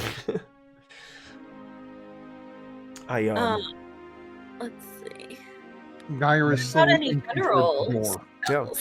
So basically, like out of character, Draneth is considered a teacher. So for a fee of 3 gold coins per shift, Draneth can teach the player characters his skills and spells. So the skills and spells that he has available to teach are animism, which is a 16 for him, healing, and myths and legends. Those are the 3 things that he can teach. Okay. Spells, his list is Sense Magic, Dispel, Protector, Magic Shield, Banish, Ensnaring Roots, Lightning Flash, Treat Wound, Heal Wound, Lightning Bolt, and Purge. Ooh. Okay. And how much does it cost per spell? You said 2 gold? 3 gold coins per shift. So that means like any long rest that you take, if you want to be trained during that long rest, you would pay 3 gold and he would work with you during that 6-hour span. Did you say magic shield? Magic shield, yeah. something that he Yeah. knows. And he's basically open with you guys. He's telling you all this. I just didn't want to like role play it all out. So No, thank Yeah, you. of cool. course. Save you time. Yeah, 'cause I have the prereq for Magic Shield. Okay. And that was a good one, definitely, for me to get. Okay. 'Cause I think that might be one of the only ones I can get from. And we'll have to double check the rules when it comes to like learning, because I don't know, like when you're learning like say a new skill, like maybe you don't have animism, like what that Yeah, constitutes, like how it Base Magic Yeah. one. Oh, yeah, Yeah. magic shield is the general magic. general magic. Okay, gotcha. Mhm. Yeah. And so is Um, Protector. Because I'm pretty sure he can teach you how to do other, like he could teach you how to do animism and help you go into that route. I got to double check the rules to make sure I know exactly how it's, like when he teaches you, what does that necessarily do? Does it give you just start with the base chance and then you have to build up from there? I think that's kind of what it would probably be, but I think Why we've been sitting here, ability as well that has some kind of something to like learn a new school of magic. yeah, there's probably heroic abilities that do Yeah. it too. Mhm. Okay, cool. Yeah. So let's say definitely I will. Maybe you could send me the list of spells and then Yeah, like we can yeah. decide I can share the later like, list. which one Yeah. I would buy. We don't Yeah. have to like spend too much And this time. is stuff that can happen during like long rests or after you guys come back from a quest or something and you want to like use this as home base. You can come back here and get some training from him. That's kind of what he's here to. He's available for that here. So Yeah, I would definitely Alright. want to Yeah, add we'll- on another spell. I guess Let's do it all before. fair. he's like the Deckard Cain. Stay a while and listen. Listen. That's it. Oh my god. Why So are we this, talking? This. I'm sorry. Would you mind like putting the list maybe in roll 20 of the spells he has? I can, Or yeah. just Yeah, I can copy and paste in there. I'd like to use my heroic ability Insight to make an awareness check to see if he's been telling us the truth through all the tales he's been telling. Okay, yeah, go for it. Oh, that's right. Yeah, you have a heroic ability that allows you to be insightful. That's cool. Oh. Yeah, I forgot about that. And that's a pass. That's a 9, and barely a pass, but a pass. Okay, 90 pass. Yeah, he's telling you the truth and telling you pretty much all that he knows. It seemed like if he had any like walls to put up, like he lowered them quickly for you guys, seeing who you are and this unique group of individuals that came to see him. So. Oh, yeah. And he seems to be very intrigued by the fact that Tenumeral is, training up to be a seer. So he really connected to that. And as they started talking magic, Gyrod's been slowly inching back towards the door, sort of pushing Conry out of the way, pushing him into the building a little bit in front of him. Gotcha. And as you guys are as you were moving around there, I think that is a good time for us to take our break for the evening because I'm going a little bit over time, so I want to make sure I give you guys a break. So we're going to take a quick 5-minute break here. Thank you guys for tuning in tonight to check out some Dragonbane. And we'll be back in about 5 to 7 minutes after we refill our drinks and grab a quick stretch. So we'll see you guys very soon. Hello, and thank you so much for hanging out with us here at Proficiency Bonus. Please take an opportunity to support our sponsors. First up is Little Dragon Corp. Little Dragon Corp is an online storefront based in the Great White North of Canada.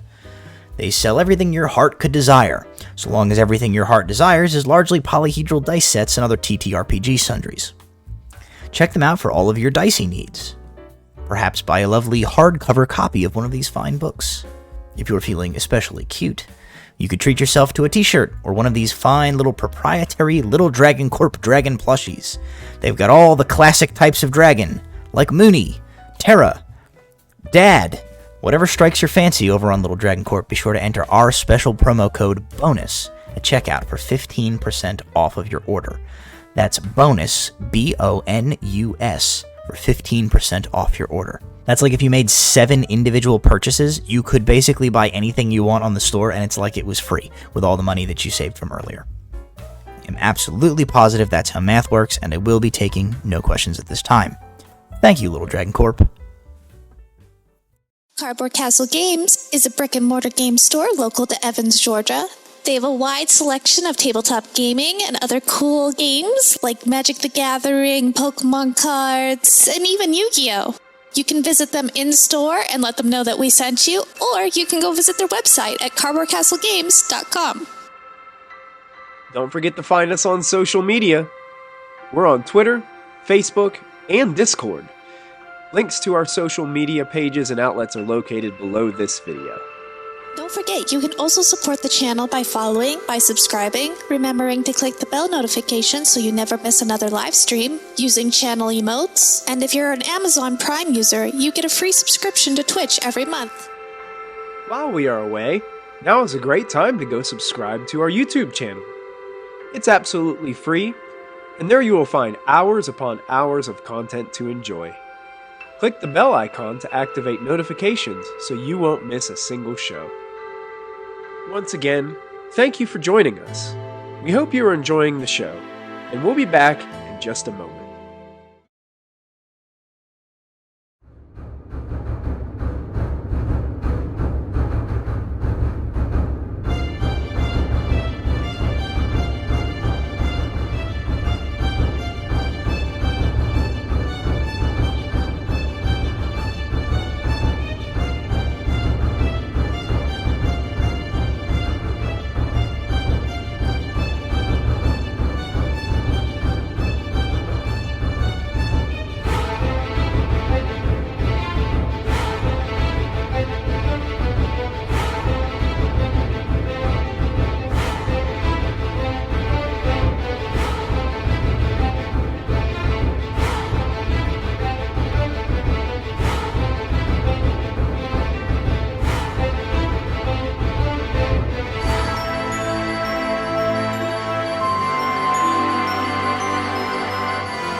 And I guess the question is, what do you guys want to do now that you've learned some new things about around Outskirt here and have run into some interesting NPCs that had some wares for you to purchase and stories to tell you and information to provide? What would you guys like to do?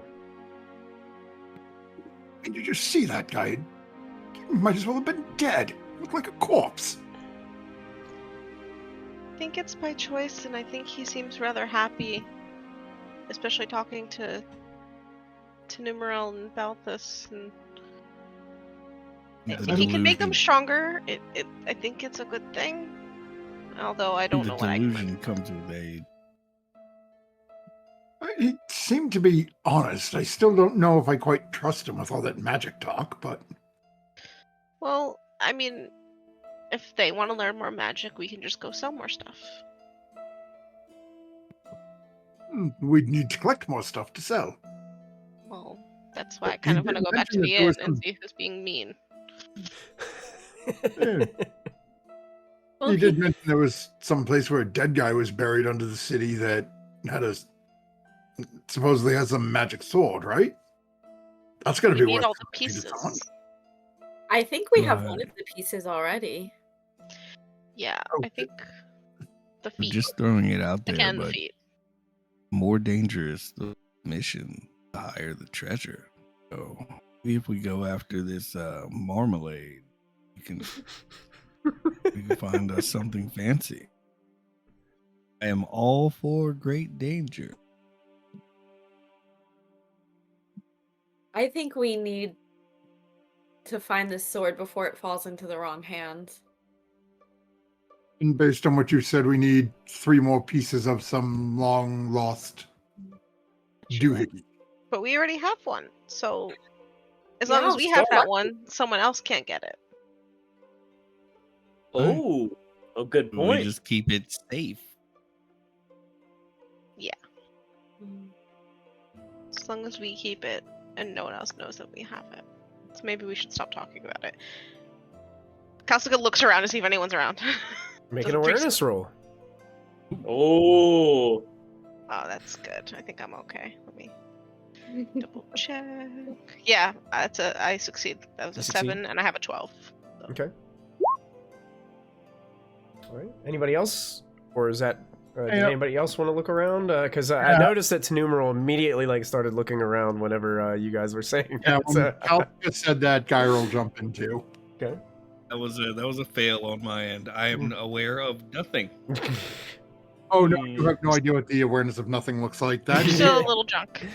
What'd that you is roll? a demon. Yo, you rolled a Uh, demon. Okay, you can go ahead and mark that as an advancement mark, sir. I have a 10 on my awareness because I need it for my heroic ability, and I still can't see anything. Okay, so numeral. Let me see. I think that works. Yeah, mine is a 12. As you guys were talking about this, and you guys were walking back towards the inn, you do notice that Annabella is kind of outside the back of the inn, cleaning something or taking a quick break. And as you guys were saying that and looking around, it looks like she had made eye contact with you and then kind of pulled her eyes away and is washing whatever this is, she's washing kind of behind the inn. Almost like I overheard you and then immediately I looked away.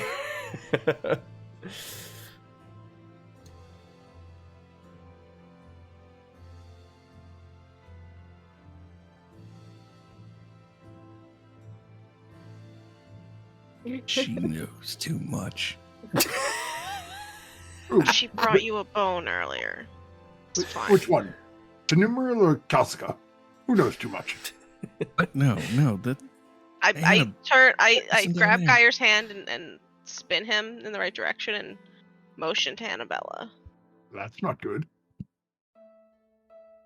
she was plying with alcohol earlier. I wonder if she's in the business of rumors. Yes, and that's just the rumor we want going around town is we have one of these things. I would like to not hastily, but approach Annabella. Okay. I run That's up it. because he's drunk and I'm concerned. Yeah, go she's. with I have sobered up. It looks like she's cleaning off some kind of rug or something on the back and kind of trying to wipe it clean as you come up, and looks like she sees you approaching and kind of brushes a little bit of her curly hair out from her eyes and smiles at you. And says, "Oh, hello." Hello. I was just wondering what you're doing. I was just trying to get this stain out. It's Sometimes people just have a little bit too much to drink, and then he toss their stew over the table, side of the table, you know? Trust me, I know about having too much to drink, which was just one glass. It's okay. It happens a lot. It's a learning problem. Mm. So I was just wondering, Yes. if you would be all and anything you have over here, conversation over here, would stay between us, and then I pull out 2 silver and I go. She smiles and chuckles a little bit. She kind of closes kind of pushes the silver away. It's like, Paul, please don't be discouraged. Well, perhaps we can be upfront with one another. I did overhear a little bit of the conversation. I'm going to be honest with you. My name really isn't Annabella. I know. It's Leonara is my name. Talsica just goes, oh! Like, no it took me a poker face second. on It's this. like click. I'm really part of a secret organization called the Truth Society. We strive to bring ancient artifacts and lost knowledge back to humankind.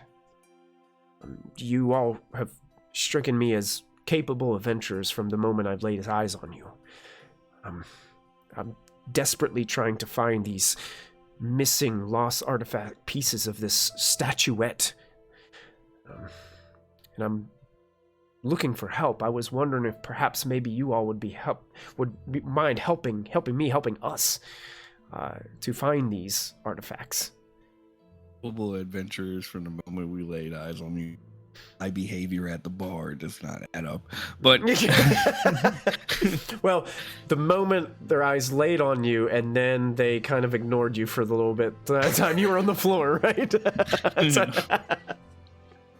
She couldn't see you. You were under the table. I would like to shut my jaw from being shocked and amazed that found Leonora. And tell her what had happened with the gentleman we encountered.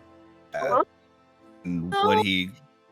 Numeral stops you and kind of does All right, this. okay. Yeah, we all try to jump on him to cover his mouth. Okay, gotcha. Are you okay? Hi.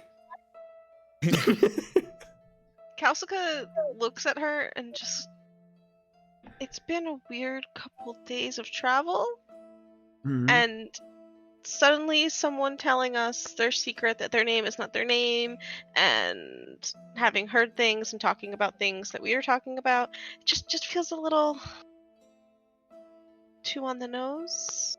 I understand. Remember he said... If Tanupo would ask, could you tell us more about this society of yours? You say you want to return all of these artifacts to humankind? So these artifacts have been lost to the Misty Vale for quite some time. I mean, it's heritage of our people. I'm kind of whispering to Kalsika, like, understand, we know, we have knowledge of these 4 pieces that the man mentioned, but he also mentioned a Mr. Weatherman. Maybe she can...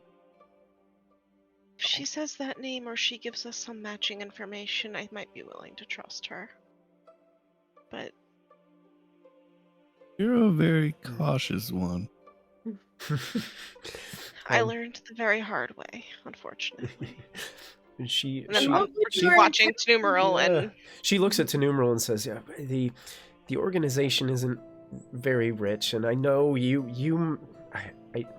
I'm not going to speculate, but I know you probably don't have a huge desire in helping us, formulate and find our ancient artifacts and return them to the places where they rightfully belong. But we can offer 50 gold pieces per person for the reacclimation of these artifacts, and looks directly towards Belthus and says, and the honor of fighting for a good cause. Honor! 50 gold, I automatically trust her. Gold. Kalska does not. Kalska looks at Geyer and is like, they have the silent conversation of, there's more money to be made than 50 gold here. Yeah, Geyer is pretty much exactly on par with where Kalska is going with this. I'm going to leave the bartering to the duck.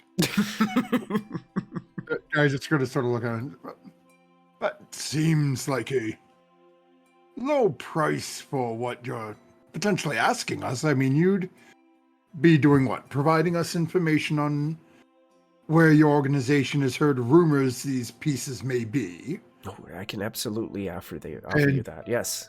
We would be going out taking all the risk to obtain said pieces and attempting to return back with them, while I'm assuming there must be others who are stymieing your efforts to obtain them.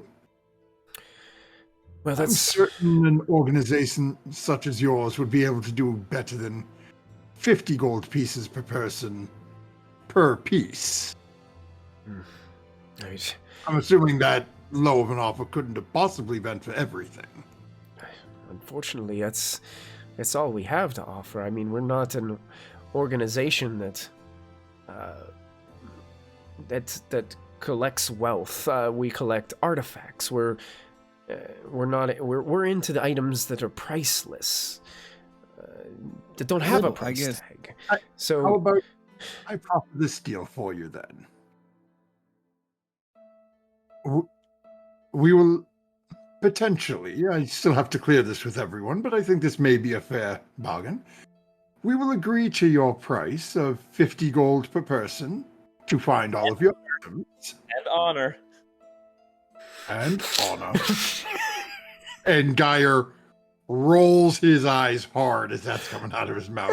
It looks like with the understanding that other items that we find as a result of this task are ours to do what we see fit with.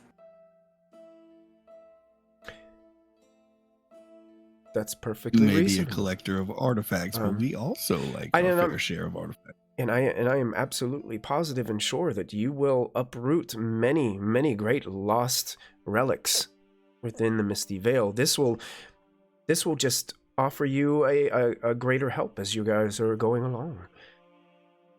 Can I? Kalska looks up at Geyer for a moment. And then Geyer glances down at Kalsiga and gives her a wink. I'd like to lean over to Guy or ask him, since he's the only one that has the ability, he's on the up and up with. Geyer's having that thought too as he looks over to her, and before dealing with Connie's thought, looks over at Belthus and to Numeral to see if I can gauge their thoughts on what I've just said. I think Belthus is sold on the honor, but Belthus is sold on the honor. Numeral is hesitant, but likes the qualifier that you added in, so would have definitely kind of nodded. And she might add as well, and don't be too hasty about when we give you the items. You will get them eventually. It just may take a bit of time to find everything. Oh, it's perfectly understandable. I mean, they've been gone for so long. Miss And with Leonora. that, I'd like to use my insight heroic Yeah, you do ability that. and make sure she's on the up and up. Okay, yeah, go for it. You can make a roll. Oh, I want to ask her something too when you're done checking her, if she's shifty. I don't trust her. I don't trust nobody. Me neither. So that's going to be a pass. That's an 8. My awareness is a 10. 8. Awareness is 10. Okay, here's what you discover. She is being truthful, but you are unsure about the organization that she truly works for. Okay. That's what I was feeling. That's the hunch that you have, is you're not sure about the organization.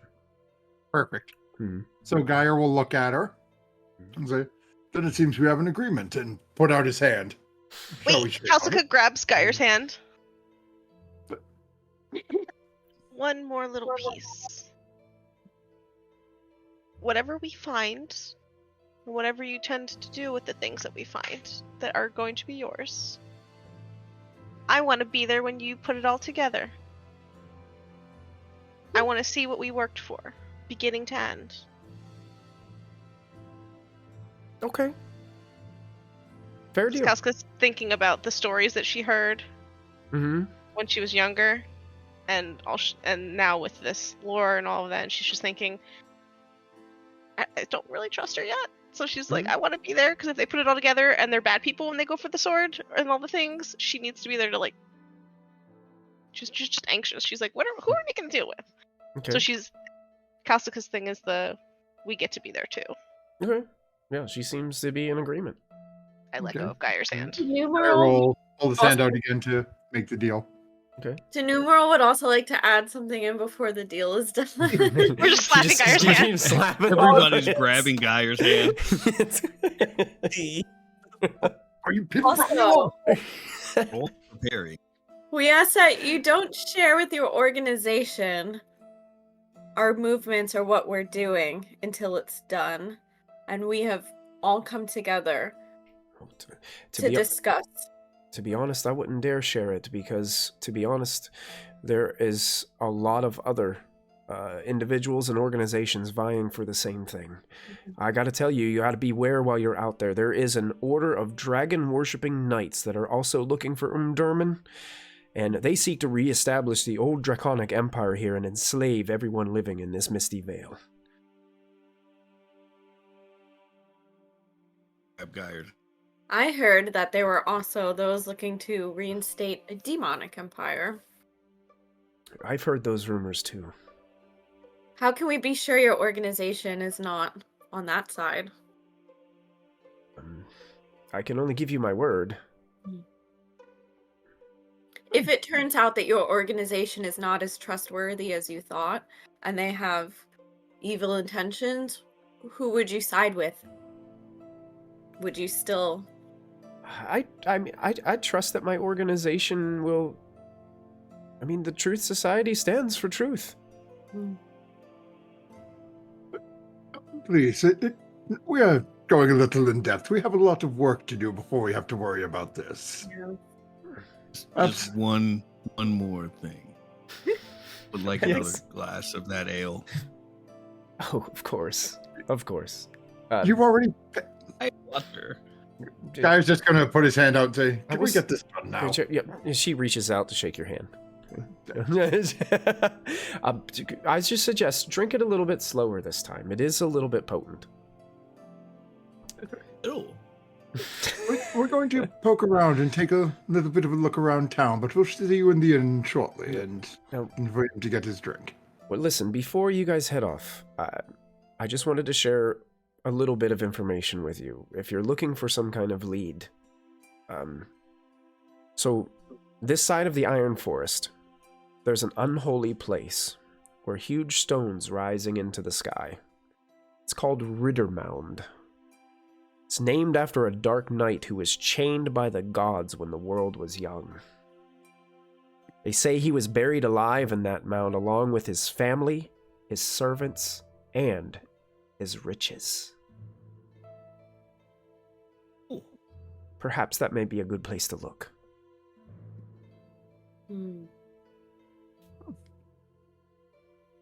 Perhaps we will start with that on the morrow.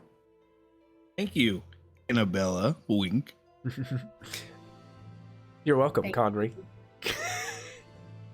Keep yourself upright, okay? Try. Weird.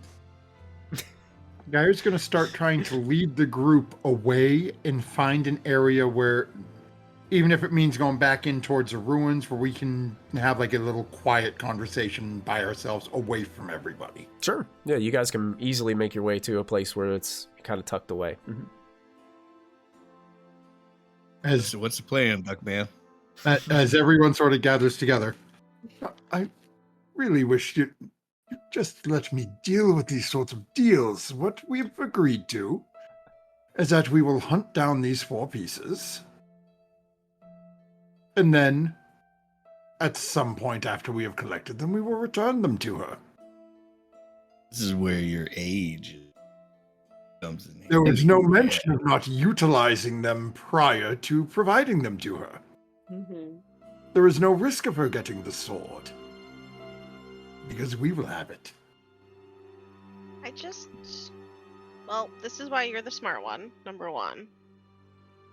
Number 2, I just don't know how I feel about people having 2 names and pretending they are just barmaids. And I just wanted to be sure that if somehow she got them from us beforehand, that before we could use them, that we have to be there. Because if she tries to take it, and you just see Kalsika's hand kind of go to where her, like, flutter over where her dagger and her knife are. She says, That is definite. Anytime someone tries to steal from us, that should be your reaction. I learned well. But, again, we made no such promise that they would be unsullied or unused before delivering. Mm-hmm. I believe she is being honest with us, but If her organization really is only interested in collecting the artifacts, correct. If she And- if she is one of the low men on the totem pole, so to speak, she may not know what their true intentions are. Mm-hmm. And I'd rather not set her up for a situation where unfortunate business must be dealt. Mm-hmm.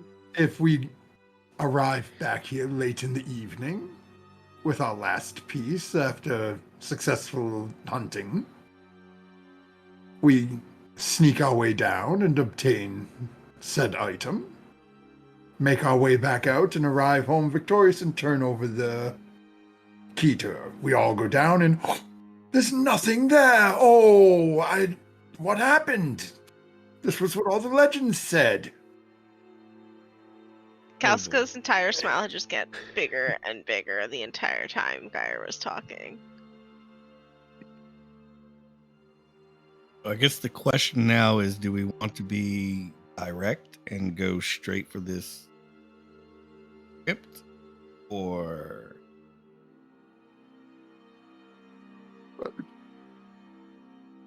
Well, we have a difficult question, and you can see Gaia sort of internally battling for a minute and looks over again at Balthus and Tenumeral.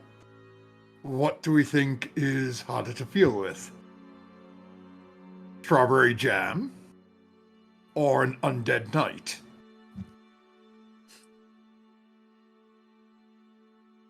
Oh, sorry, was it jelly? Marmalade, that was it.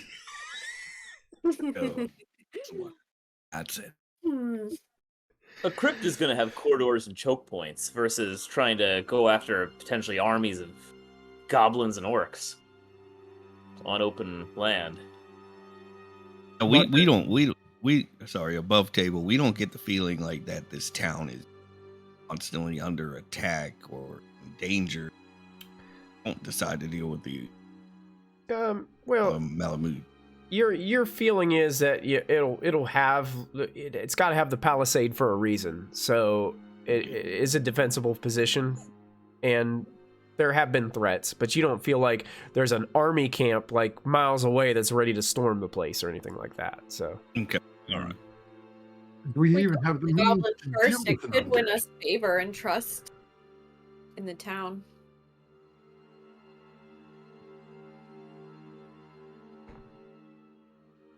We don't know where Maladuke is, other than that they are the orc chieftain, and I don't have the map, but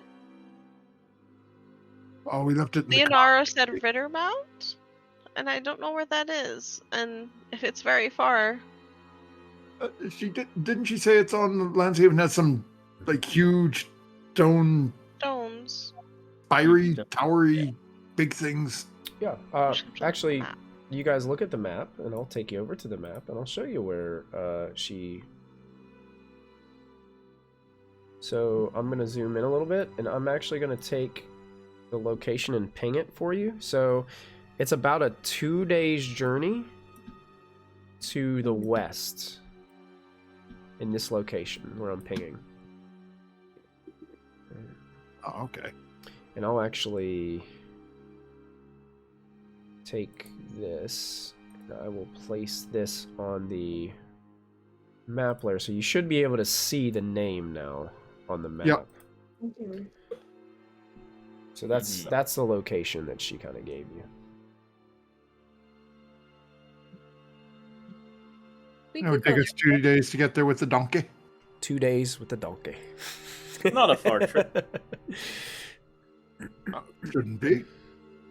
We recently got some supplies. If we're going underground, I mean, I left it in the. Did I leave it in my bag? And Richard was like, "Huh?" Pulls out a grappling hook. No idea what it will be used for. I've heard you could always have one.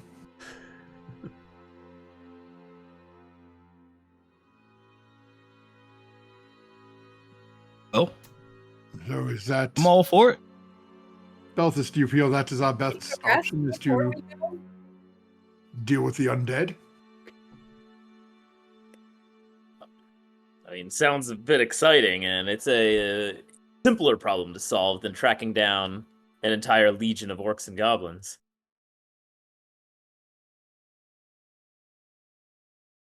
And do we trust that Tenumeral's magic will be able to deal with this and not aggravate the situation?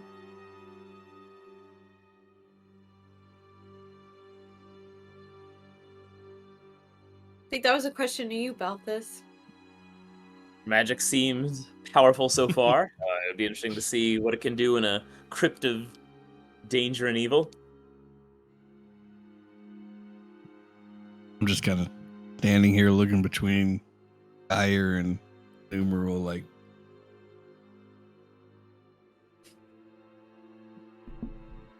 Or just sort of glancing over and still having that slight hesitation. I suppose I'll just stay out and make sure I'm out of her way.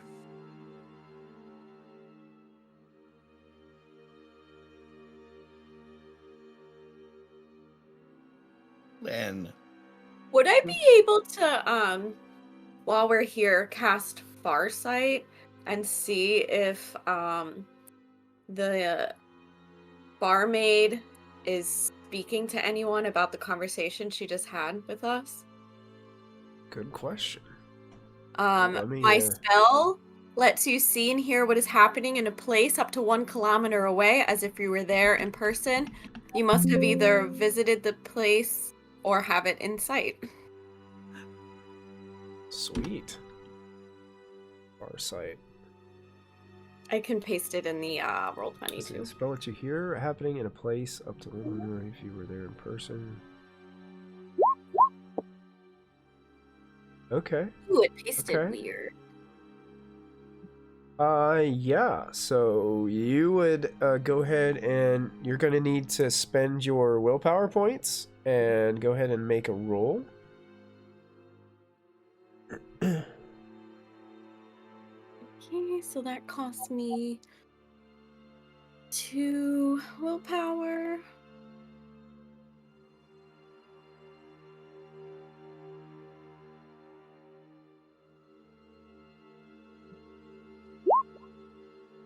Look at that.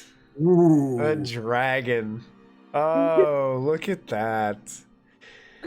Look at that. Go ahead and put a mark next to that, next to your spellcasting ability. That's an advancement mark.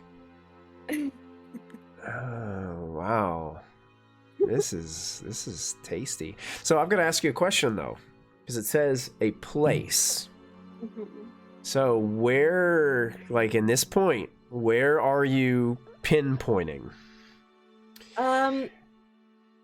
So when we like walked away from her, where did she go? She appeared to go back into the inn. Mm-hmm. Okay. So And that is a place that we visited previously. It is. Yeah. But there are many different rooms and places within the inn and people that are in the inn. So And she was depending on primarily where you say in the inn may grant you different communication. Because it's basically you're targeting a place, you're not targeting the person. So yeah. depending on who's there at that moment, you could garner more information or some different things. And is it like, are we considering, okay, we've been in the building, so like I could go anywhere in the building, or are we like being very specific that like just kind of like the area that we saw?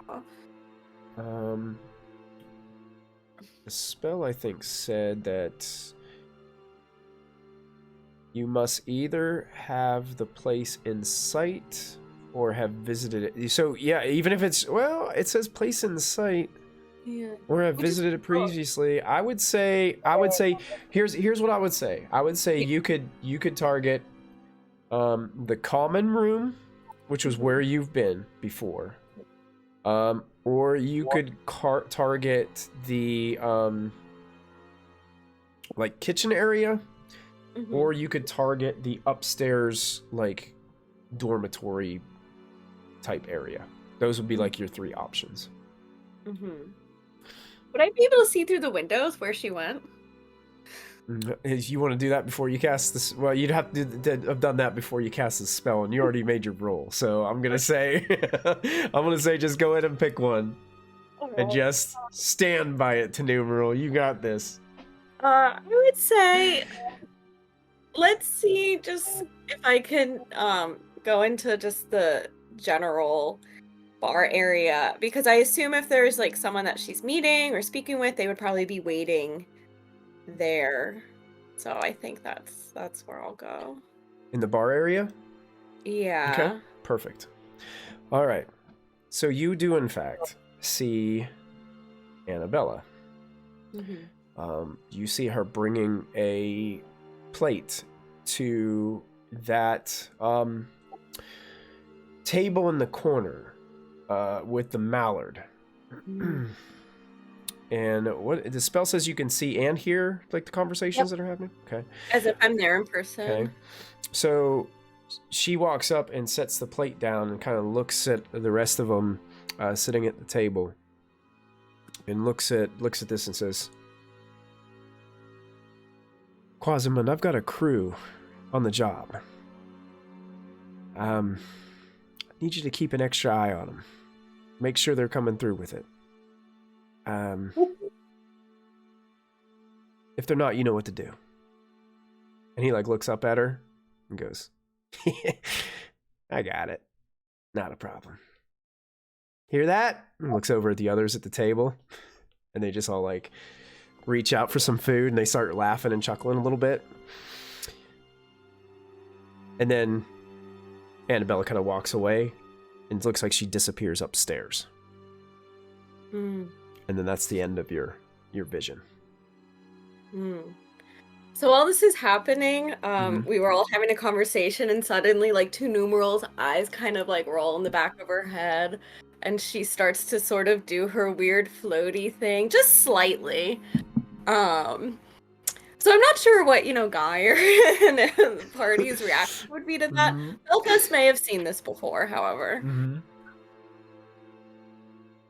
So, given that we were having a conversation and all of a sudden this started happening, and this is Geyer's first experience with numeral casting around him, because he didn't catch any of the tricks or anything that were going on during the fight because he was never in the right position. Your watch is he sees this happen and immediately takes off.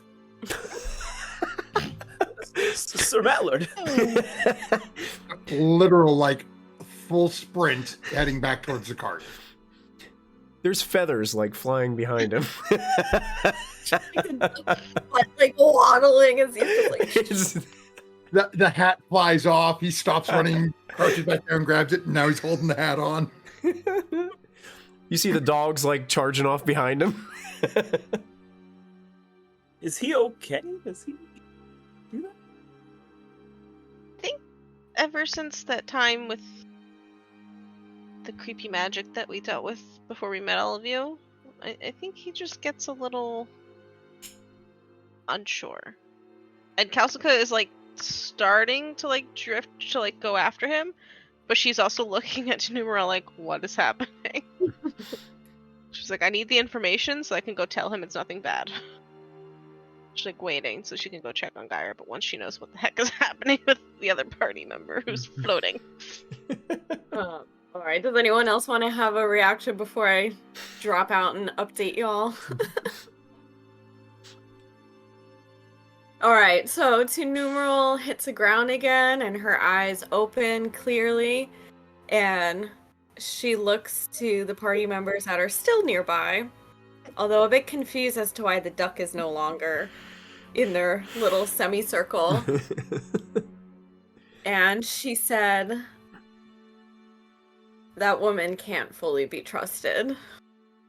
How so? And she looks over at Kalska and said, I think he might want to hear this. I'll go get him. Just no more. Or maybe we all walk towards. Numeral starts walking also towards the Gyre. We'll head towards the cart. Yeah. But being told that she can't be trusted, I'm gonna. Oh, sorry. No, you're right. Being told that she cannot be trusted, I'm gonna go ahead and cast Bird Song. The flock of birds. Okay.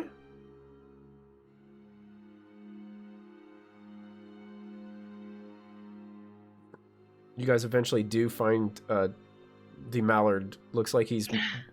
What is he busying himself with the cart?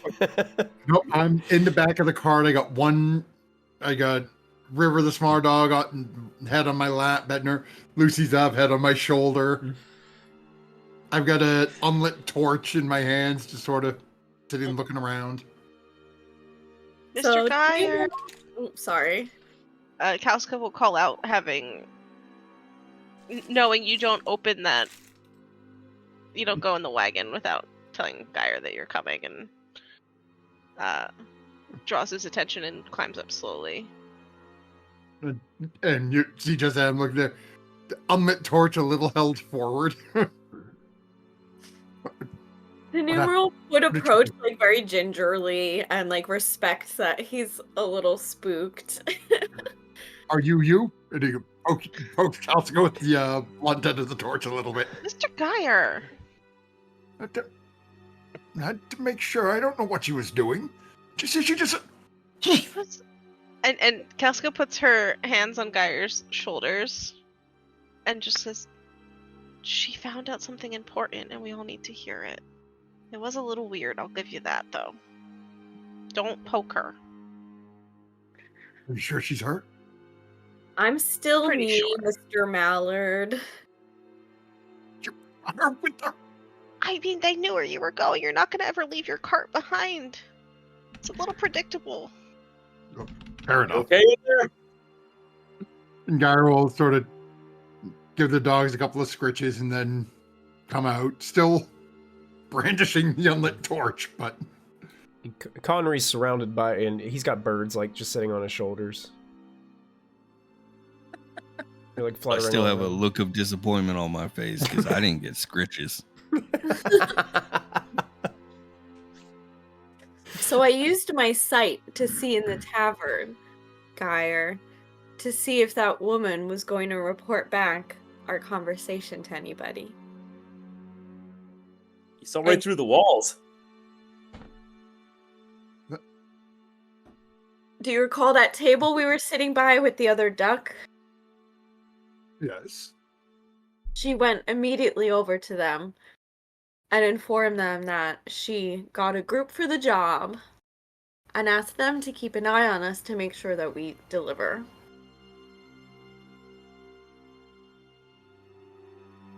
And if not, I assume they will be coming after us. They didn't quite look like a secret truth society aiming to restore the good of humanity to me. I don't know what you all thought of that group when we were I've been had. Good thing we didn't set on allowing them to obtain said artifact. At least not the end goal. So we'll just have to keep our eyes out for them. Do we tip our hand and tell them that we know? Just take all their stuff. I would say we either kill them or keep it quiet. They may be able to direct us to leads of where these artifacts are, and then we can ensure it all falls into the right hands instead of theirs. Now, I'm not one to think too much. I'll leave that to the duck, but if we're going into a crypt, and generally a crypt is kind of a one-way thing, and we just set up an ambush. That's assuming that they would come after us. Well, if they're keeping an eye on us, keep an eye on us if they can't see us. You go in, They have find a someone good- like who can apparently see through solid objects. I hope that's rare because I don't want to think about that. I didn't know that was a thing until a moment ago, so I if didn't think either. about it, so do you. My magic comes from nature. It's different. I don't see through things. At this, Just do a self- girl would sort of twirl her finger bone necklace with her fingers. Casca just shrugs like this is all normal and smiles at Belvis. Just like,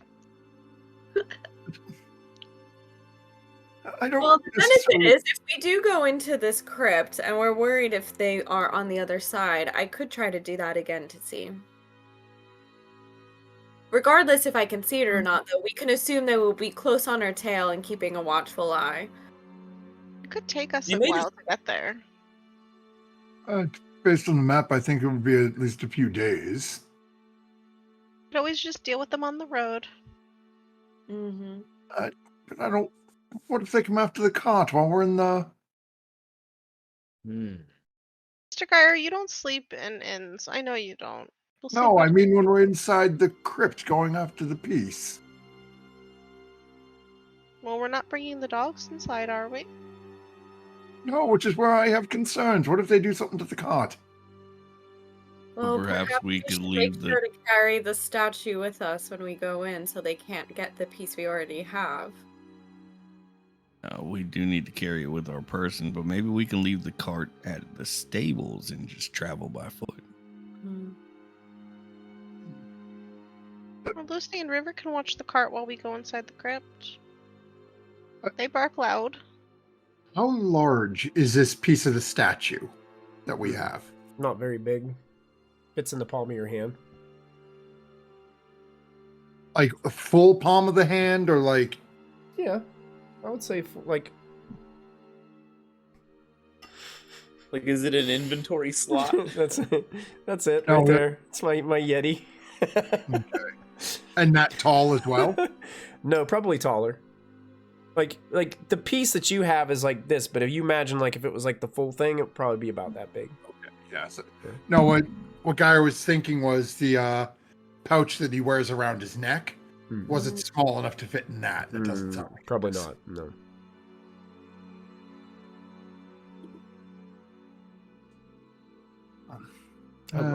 A large action figure size.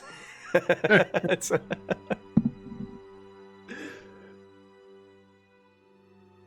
Either way, we're going to need to rest this evening before we leave. I agree. I and really don't want to kill these individuals in town, Mm-hmm. because that would not benefit us at all. They may only be Right, one. it would set them off our tail, but then I'd see benefit to it, depending on what they carry.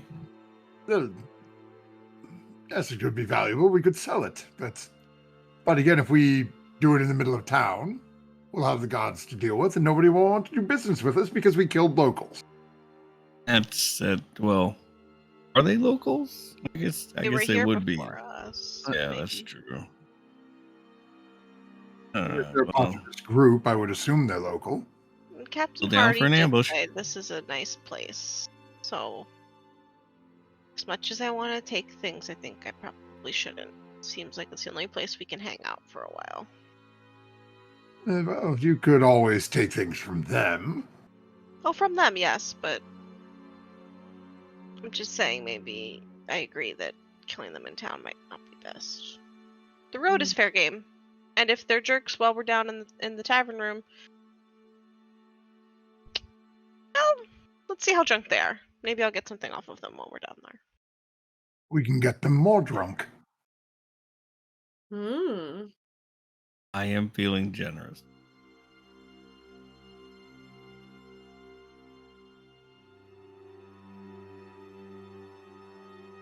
But I would prefer if we kept the fact I was able to gain this insight and how between us. That would be best. I think not telling people things is our best bet until we know for sure that they're good people. The fact that she immediately did what we asked her not to would lead me to believe that this group is not to be trusted. Mm-hmm. At the same point, I did make a deal with them planning to steal a sword from them so we could sell it to somebody else for a better price, so I suppose turnabout would be fair play in that respect. You can't sell that sword. That's a sword of Eladin. You could use it for good. Yes. Good gold. I don't I know mean, who good. Eldred is and why we want their sword, but We could also just keep it for like we could mount it when we collector's open the item. door.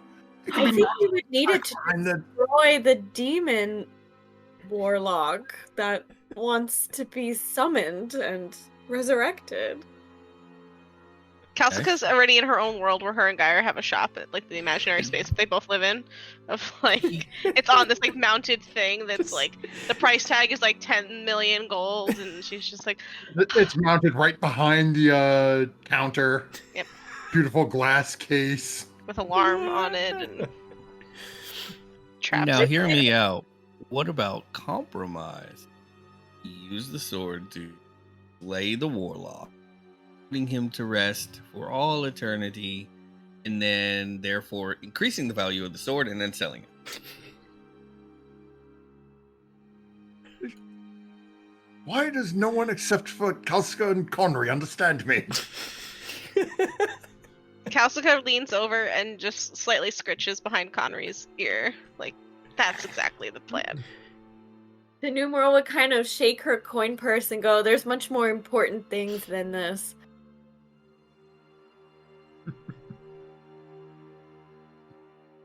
And I'd imagine her and Belthus are probably, while like them two are envisioning this like perfect shop image, just like picturing Belthus with the sword, restoring glory and order. It's like the old He-Man cartoon where he like pulls up the sword and he's just like holding it. The bright light shines behind. Yeah, I think they probably both have that fantasy. That's it. And all of the horrible visions of death and destruction are not coming to pass because of that. I'm having the similar mental image, but instead of a sword, I'm picking up a big coin pouch. By the power of my wallet.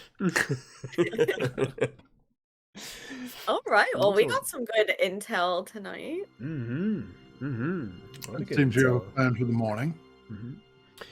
So, question for you: how do you guys? So it is getting kind of late.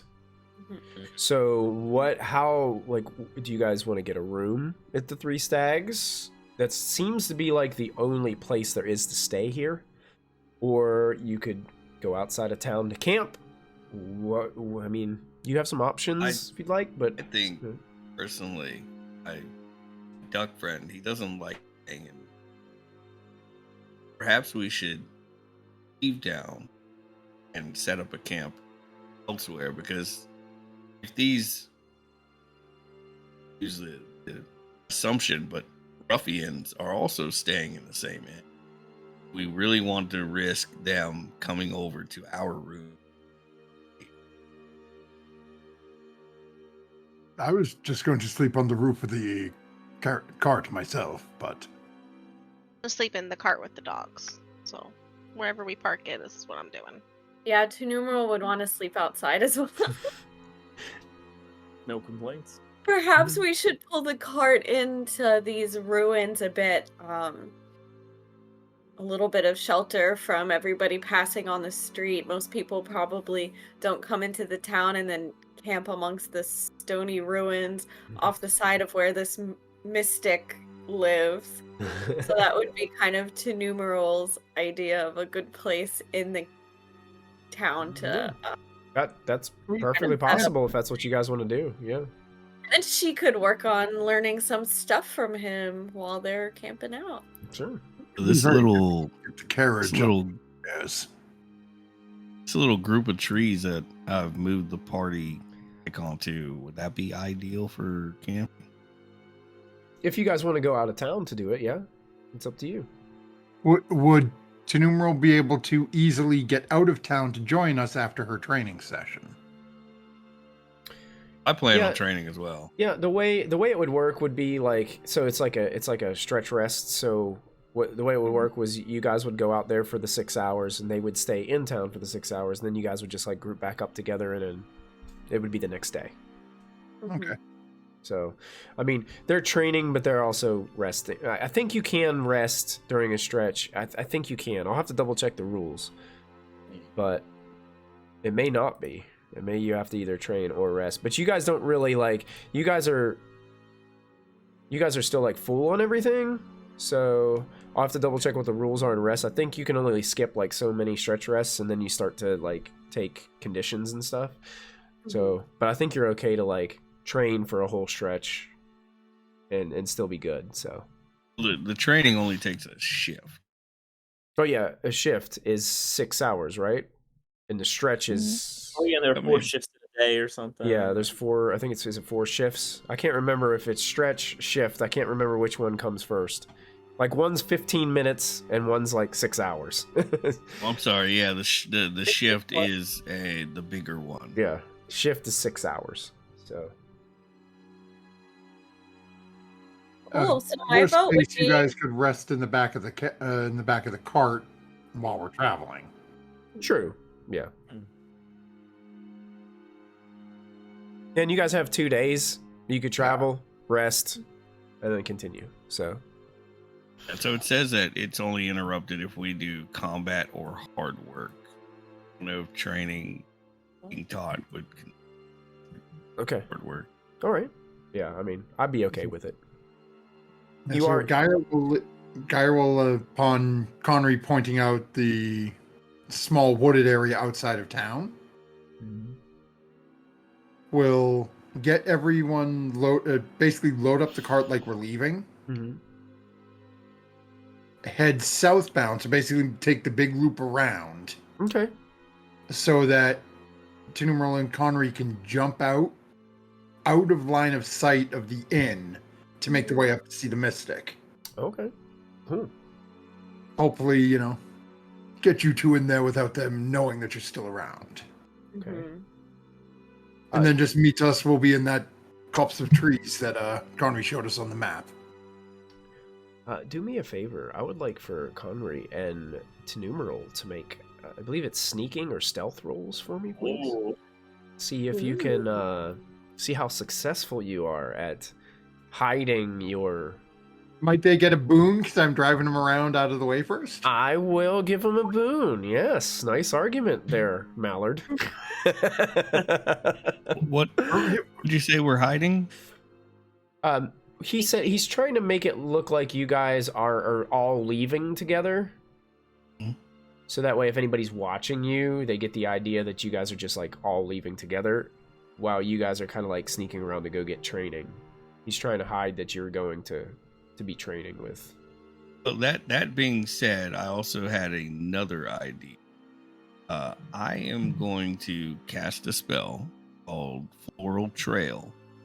Okay. Flowers sprout where I walk. The flowers wither after shift, which you said was 6 hours. Yeah. While the party is going to this copa tree, I am going to go to this copa trees up here. And then after leaving that floral trail, turn off that spell and join the rest of the party here. Okay. To throw off any followers. Okay. All right. So now, would you try to sneak back in to go get your training, or? Absolutely. Let me roll that Okay. 1d20 for sneak. The numeral was a 9, a success for you. Yeah, I have Ooh, sorry, I just closed out my sheet. I have a 12 sneaking. All right, good. Let's see how Connery does. I rolled a 13 out of 14. All right, you guys are good. Sneaking back in. Yeah, so you guys are busy with Draneth meeting him in his hut, and he's going over some spell casting with you guys, training you in those ways. The rest of you getting comfortable out there under the trees, just relaxing.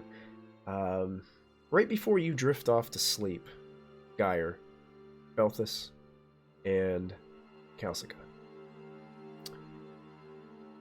Looking up above your head, it's dark, but you know how like when your eyes adjust and you can see it's a little bit lighter in the sky, and you can see the silhouette of the trees and the darkness of those trees and stuff. You're sitting there, and about probably 25 feet above you, the fluttering of a bat just goes. And that's where we're going to end tonight's session of Dragonbane, Secret of the Dragon Emperor.